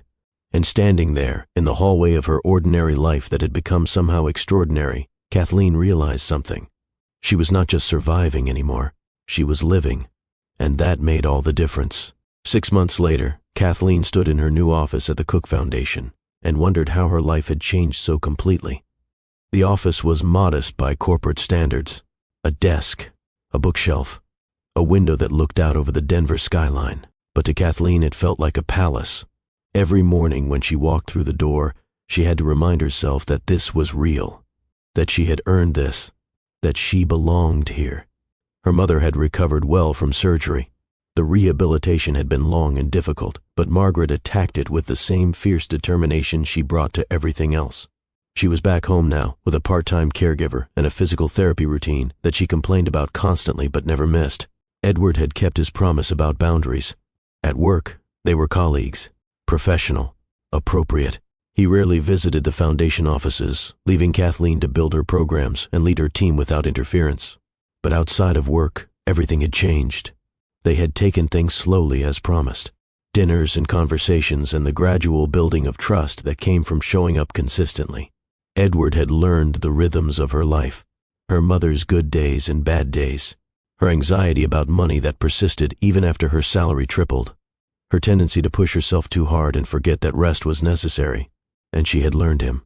His guilt about his mother's death, which he still carried even though it made no sense. His complicated relationship with his brother, which had only gotten more complicated after Jonathan's behavior in the conference room. His fear that he would turn into his father, distant and cold and unable to connect with the people who mattered most. They were not perfect together. No one was perfect. But they were real. And real, Kathleen had discovered, was better than perfect. The knock on her office door pulled her from her thoughts. Miss Mercer. Her assistant, a young woman named Rebecca who reminded Kathleen of herself 5 years ago, appeared in the doorway. You have a visitor. She says it is urgent. Who is it? She would not give her name. But she seems upset. Kathleen frowned. Send her in. The woman who entered was the last person Kathleen expected to see. Miranda Ashworth looked different, diminished somehow. Her designer clothes were the same, her makeup was the same, but something in her posture had changed. She moved like someone who had lost a fight and was still recovering from the blows. Kathleen, Miranda said. Thank you for seeing me. I did not know I was seeing you. Kathleen kept her voice neutral. Rebecca said my visitor would not give her name. I assumed that was intentional. I was not sure you would agree to meet if you knew it was me. You were right. What do you want, Miranda? Miranda sat in the chair across from Kathleen's desk without being invited. Her hands twisted in her lap, a nervous gesture that seemed foreign on someone who had always projected such confidence. I came to apologize. The words hung in the air between them. Kathleen waited, not sure she believed what she was hearing. I know that seems inadequate, Miranda continued. After everything I did to you, the humiliation, the harassment, trying to destroy your reputation, no apology can undo that. Then why are you here? Because I need you to understand something. Miranda's voice cracked slightly. What I did to you, it was not really about you. I know that sounds like an excuse. It is not. It is just the truth. Then what was it about? It was about me, about my fear, about watching the one thing I had built my life around slip away. Kathleen studied her former tormentor. Miranda's eyes were red, like she had been crying recently or had not slept in days. Explain. I spent 5 years building my position at Cook Industries, Miranda said. 5 years being indispensable to Edward. 5 years believing that eventually he would see me as more than an assistant, that we would end up together, that my patience and loyalty would be rewarded. You were in love with him. I thought I was. Maybe I was just in love with what he represented. Power, success, the validation that would come from being chosen by someone like him. She laughed bitterly. I do not know anymore. I have had a lot of time to think about it since I was fired. You were fired 3 months ago. Official termination after the investigation concluded. HR found 17 separate incidents of harassment against junior employees. Not just you, others who were too afraid to speak up until you did. Kathleen absorbed this information. She had not followed Miranda's situation after her own life had moved forward. She had not wanted to. So why come to me now? Why apologize after all this time? Because I am trying to rebuild my life. Miranda's voice was quieter now, and I cannot do that while carrying the weight of what I did. I hurt people. I hurt you. I used my position to make other people feel small because feeling powerful was the only thing that made me feel okay about myself. She met Kathleen's eyes directly. I am not asking for forgiveness. I do not deserve it. But I needed you to know that I see what I did. I see how wrong it was. And I am sorry. Genuinely, completely sorry. Kathleen was quiet for a long moment. She thought about the break room, the meeting in Miranda's office, the whispered conversations that had made her feel like an insect under a microscope, the public humiliation of having her most private confession turned into ammunition. She thought about all the nights she had lain awake, wondering if she was as pathetic as Miranda had made her feel. What you did to me, Kathleen said finally. It was cruel. It was unnecessary. It caused me real harm. I know. But I also know that hurt people hurt people. Kathleen leaned back in her chair. I do not know what made you the way you were. I do not know what wounds you were carrying that made cruelty feel necessary. But I do know that carrying hatred for you would only poison me. Not you. Miranda's eyes widened. What are you saying? I am saying that I forgive you. Kathleen paused. Not because you deserve it. Not because what you did was okay. But because I refuse to let what happened define the rest of my life. I have moved on. I suggest you do the same. The silence that followed was heavy with things unsaid. Finally, Miranda nodded. Thank you, she whispered. Do not thank me. Just do better. Miranda stood. She hesitated at the door, then turned back. He loves you, you know. Edward. I could see it even then. Before either of you knew it. The way he looked at you. The way he noticed things about you that no one else noticed. That is why I hated you so much. Because he never looked at me that way. Not once in 5 years. Miranda, Kathleen said. Yes. Goodbye. Miranda nodded once, then left. Kathleen sat alone in her office, processing what had just happened. Forgiveness had come out of her mouth before she had consciously decided to offer it. But sitting with the feeling now, she realized it was true. She had forgiven Miranda. Not for Miranda's sake, but for her own. Holding on to anger was exhausting, and she was done being exhausted by people who did not deserve her energy. That evening, she told Edward about the visit. They were at his apartment, which had become a regular destination over the past months. It was exactly what she would have expected from a billionaire bachelor. Sleek furniture, expensive art, a view that cost more than most people made in a decade.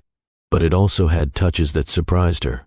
Photos of his mother on the bookshelf, a worn blanket on the couch that he admitted he had had since college, a kitchen that showed signs of actual use, not just decoration. She forgave you, Edward repeated, clearly struggling with the concept. After everything she did. I forgave her, Kathleen clarified. It is different. How? Forgiving someone does not mean what they did was okay. It means I am choosing not to let it control me anymore. I spent months feeling small because of her. I am done feeling small. Edward studied her face with an expression she had come to recognize. Pride mixed with wonder, mixed with something deeper. You are remarkable, he said. You know that, right? I am just trying to survive. No. Edward shook his head. Surviving is what you did before. What you are doing now is thriving. There is a difference. Kathleen considered this. Thriving. It was not a word she had ever associated with herself. She had always been too busy fighting fires to think about what life might look like without them. But maybe Edward was right. Maybe this was what thriving felt like. A job she loved. A relationship that made her feel seen. A mother who was recovering. A future that held possibility instead of just obligation. Maybe this was what she had been fighting for all along. The Cook Industries holiday party had been a source of anxiety for months. Kathleen remembered Miranda's original threat about it. The implication that she would be humiliated, exposed, destroyed in front of everyone who mattered. That threat had never materialized, obviously, but the memory lingered, coloring her feelings about the event even now. This year's party was different. For one thing, Kathleen was no longer a receptionist. She was the Director of Educational Initiatives at the Cook Foundation, a position that came with an actual invitation rather than a service role. For another, she was attending as Edward Cook's partner, officially, publicly. After months of taking things slowly, they had finally agreed that hiding their relationship was more exhausting than any potential controversy.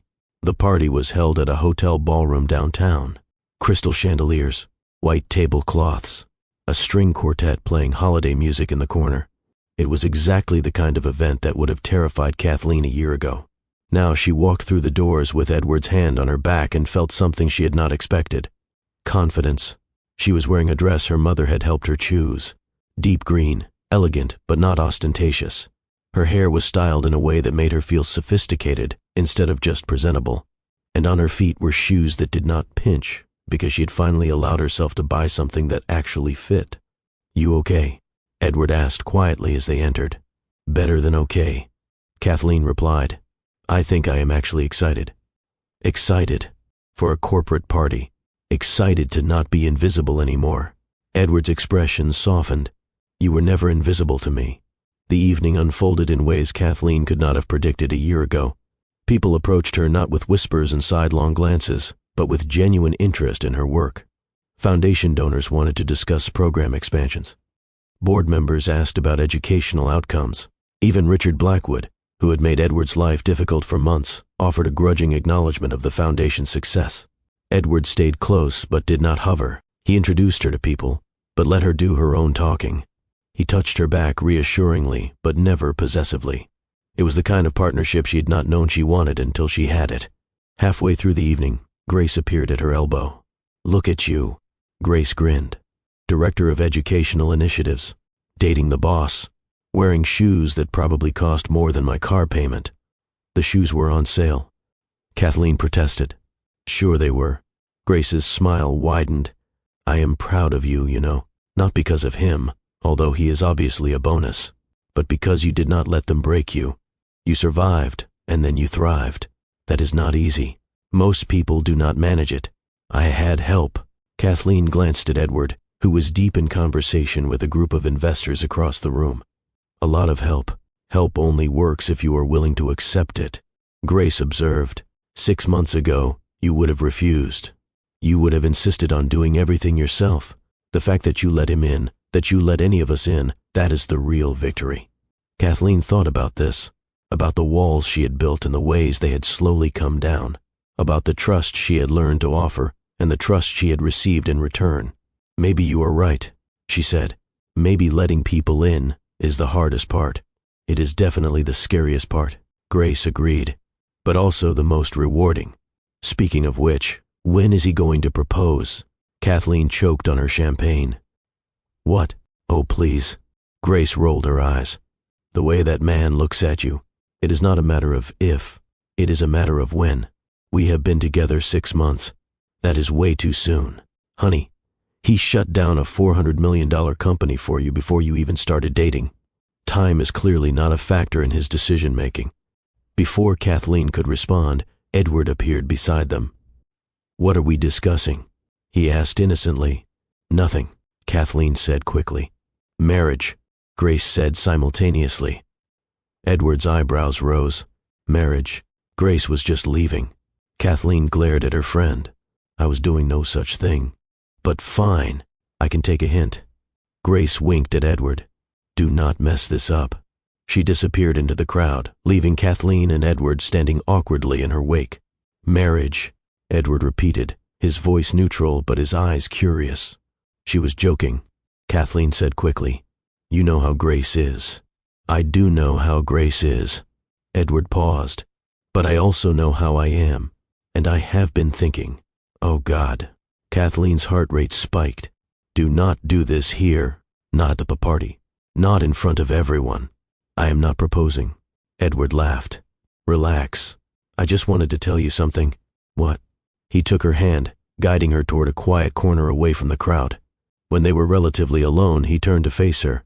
I am not proposing, he said again, because you said you wanted to take things slowly, and I respect that. But I want you to know that when I do propose, and I will, it will not be because of a moment. It will not be because of circumstance or emotion or anything impulsive. Edward, let me finish. He squeezed her hand. When I propose, it will be because of every moment. Every day we have spent together. Every way you have changed my life. Every time you made me want to be better than I was. I am not asking you to answer a question tonight. I am just telling you what is coming. So you can be prepared. Kathleen's eyes burned. That is a lot to process at a holiday party. I know. But I did not want you to be surprised. She looked at him, at this man who had seen her invisible and decided she deserved to be seen, who had risked everything for her and then given her space to grow on her own, who had learned her rhythms and honored her boundaries and loved her through every complicated piece of her life. When you do propose, she said slowly, I will probably say yes. Probably. Definitely. Edward's smile was everything. Christmas morning arrived cold and bright. Kathleen woke in her apartment, the same apartment she had lived in for years, though it felt different now. Warmer somehow, more like home and less like shelter. Her mother was already awake when Kathleen emerged from her bedroom. Margaret sat at the kitchen table with coffee, watching the snow fall outside the window. Merry Christmas, sweetheart. Merry Christmas, Mom. Kathleen kissed her mother's cheek. How are you feeling? Better than last Christmas? Margaret smiled. And the Christmas before that, and probably the Christmas before that too. It was true. The surgery and rehabilitation had made a significant difference. Margaret still had bad days, but they were less frequent now. She could walk without assistance most of the time. She could care for herself, with minimal help.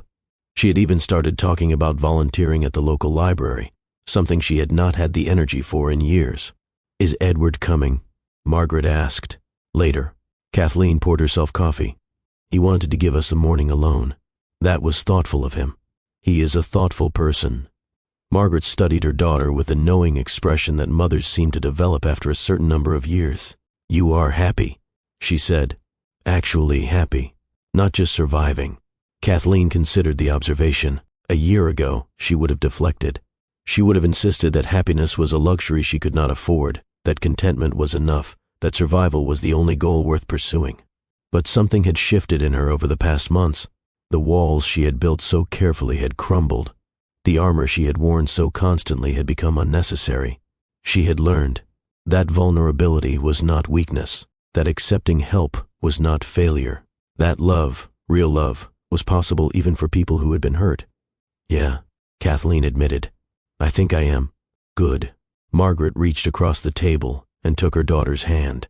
You deserve it. You always did. Mom, no. Let me say this. Margaret's eyes were fierce with emotion.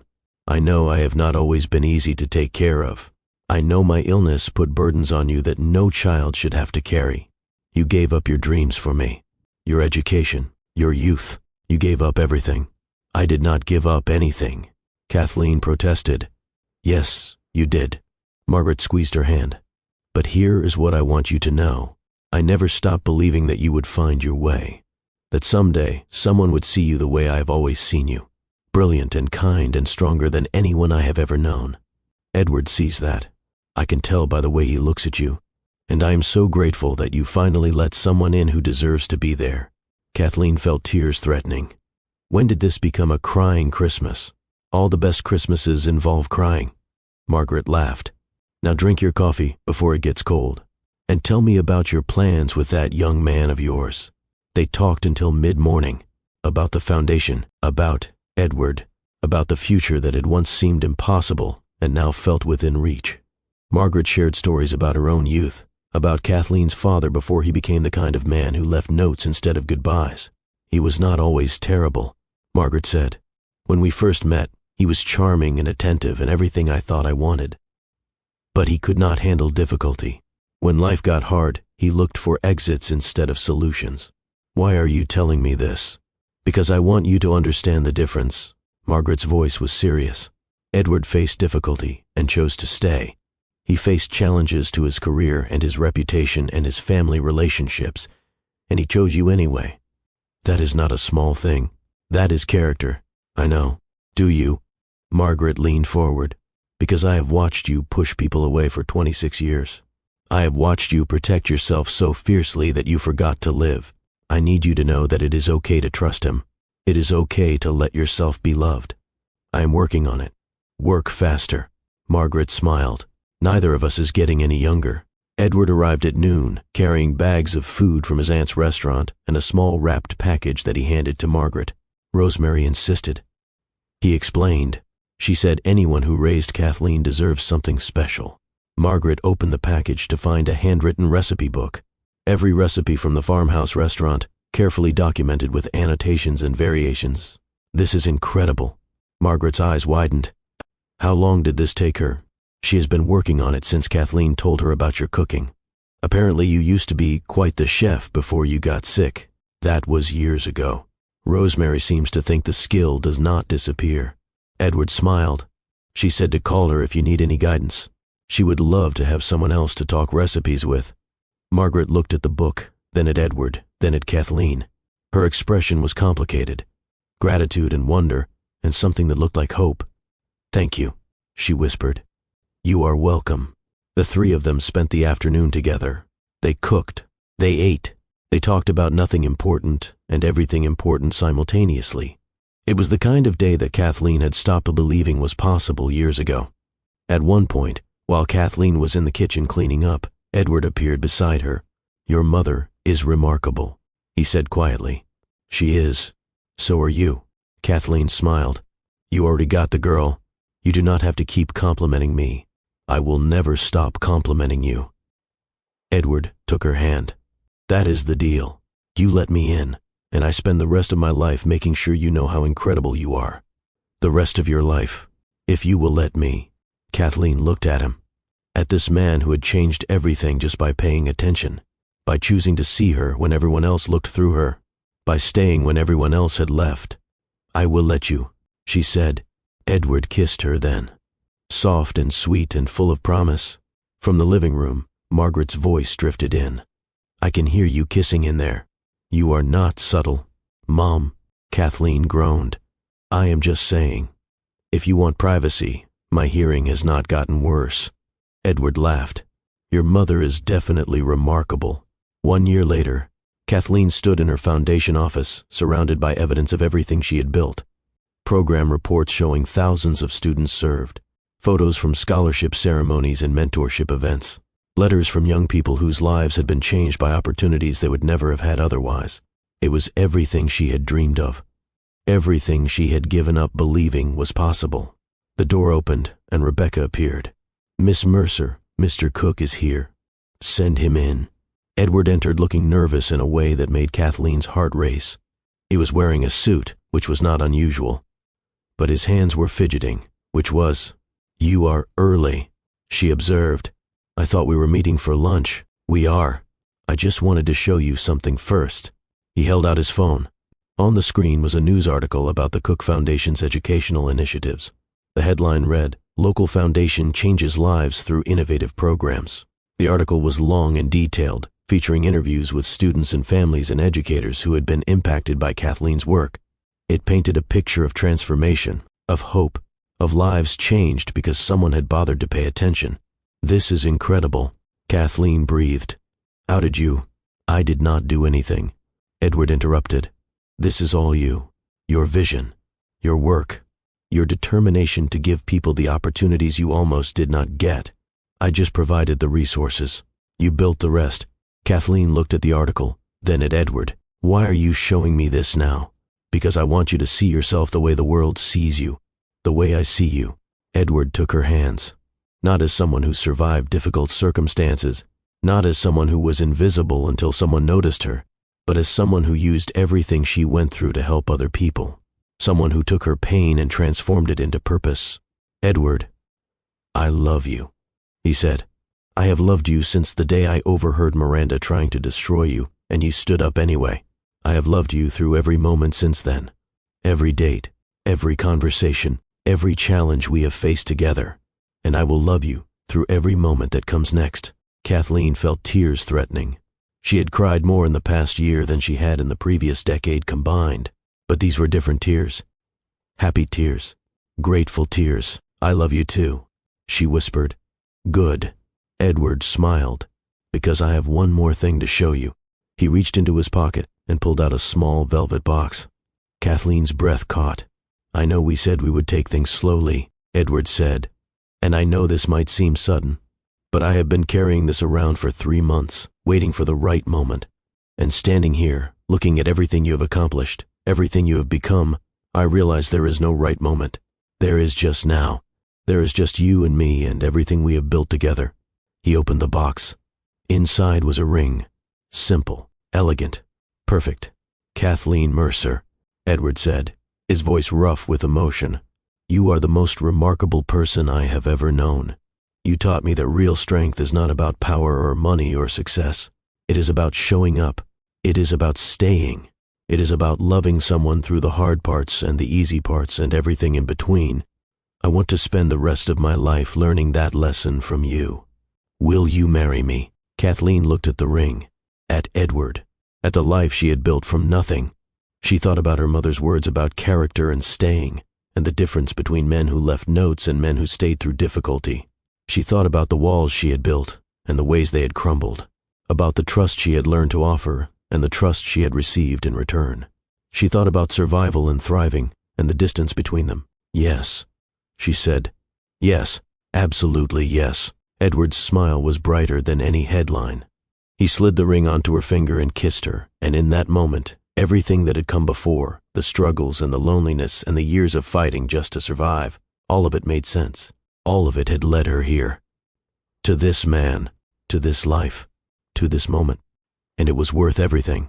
The wedding happened 6 months later. It was small by Billionaire standards.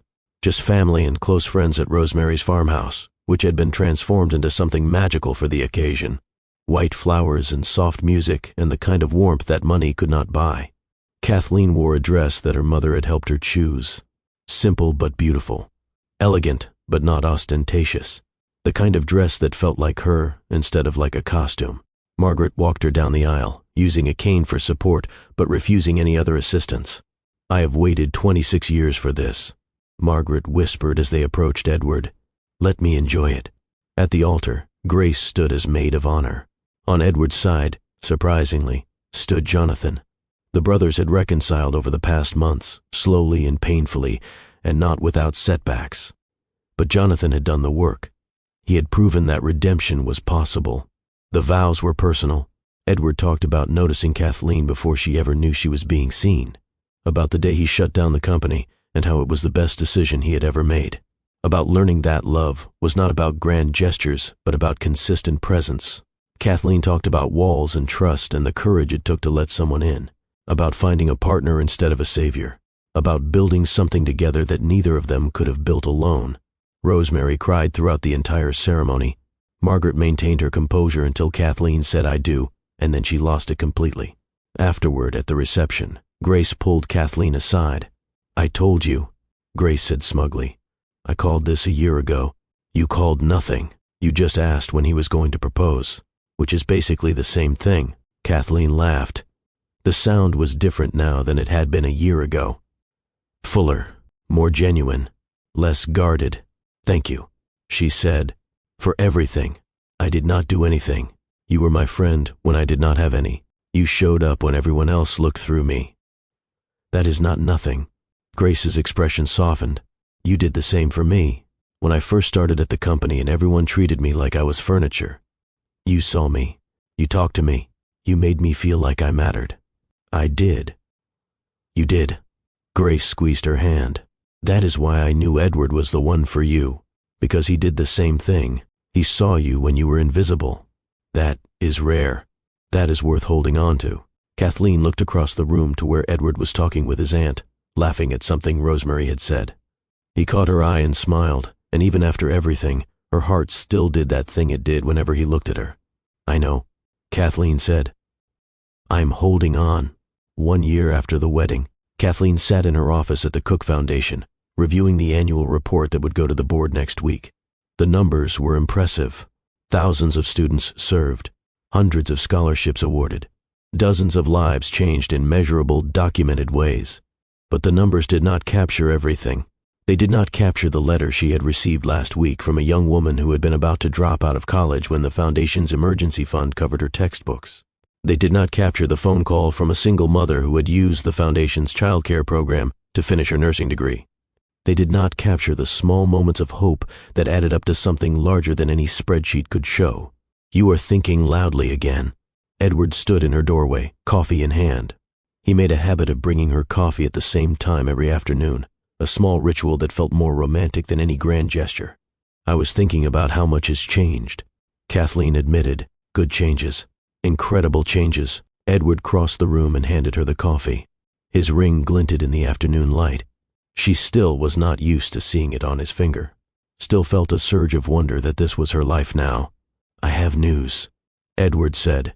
"I just got off the phone with Rosemary. She wants to host a dinner this weekend. Apparently she has been working on a new recipe and needs test subjects. We can do that." "Good." Edward hesitated. "There is something else." "What?" "I have been thinking about the future, about what comes next." Kathleen's heart rate spiked. They had talked about children. Abstractly, hypothetically, neither of them had pushed for anything concrete.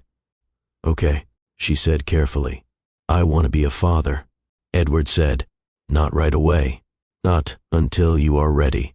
But I want you to know that is something I want. With you." Kathleen considered this. A year ago, the thought would have terrified her. Adding another person to care for, another set of needs to meet, another opportunity for things to go wrong. But she was not the same person she had been a year ago. She had learned that vulnerability was not weakness, that accepting help was not failure, that love could be trusted when it was earned. "I want that too," she said. "Eventually." "Eventually." Edward smiled. "I can work with eventually." They sat together in her office, watching the afternoon light shift across the Denver skyline. It was a quiet moment. An ordinary moment. The kind of moment that built a life. Kathleen thought about everything that had brought her here. The struggle and the sacrifice and the years of just trying to survive. The day she had walked into Cook Industries with nothing but her dignity. The conversation in the break room that had nearly destroyed her. The man who had heard everything and chosen to see her anyway. Some people wait for someone to rescue them. Others build their own rescue and find someone worthy of walking beside them. Kathleen had done both. And looking at Edward now, at the life they had built together, she knew that every hard thing had been worth it. Not because difficulty was good, not because suffering built character, but because sometimes the path through darkness led to light you never could have imagined. Because sometimes the person you became through struggle was someone capable of receiving love you would have rejected before. Because sometimes happy endings were not endings at all. They were beginnings. And this, Kathleen realized, was just the beginning. And there it is. A story about a woman who was invisible until someone chose to see her. A story about a man who had everything except what mattered until he learned to look beyond surfaces. A story about the courage it takes to be vulnerable and the transformation that happens when someone meets that vulnerability with honor. Kathleen Mercer started this story with nothing but her determination and her dignity. She ended it with everything she never dared to believe was possible. Edward Cook started this story as a man who measured success in dollars. He ended it as a man who understood that real wealth has nothing to do with money. If you have ever felt invisible, this story was for you. If you have ever been humiliated for something that was nobody else's business, this story was for you. If you have ever been afraid to let someone in because everyone before them left, this story was for you. The truth is, we are all carrying walls. We are all protecting ourselves from hurt that already happened. We are all waiting for proof that trust is safe before we offer it. But here is what Kathleen learned, and here is what I hope you will take with you. Trust is never completely safe. Love is always a risk. Vulnerability means accepting that you might get hurt again. But the alternative is worse. The alternative is walls so high you cannot see over them. The alternative is protection so complete it becomes a prison. The alternative is surviving without ever really living.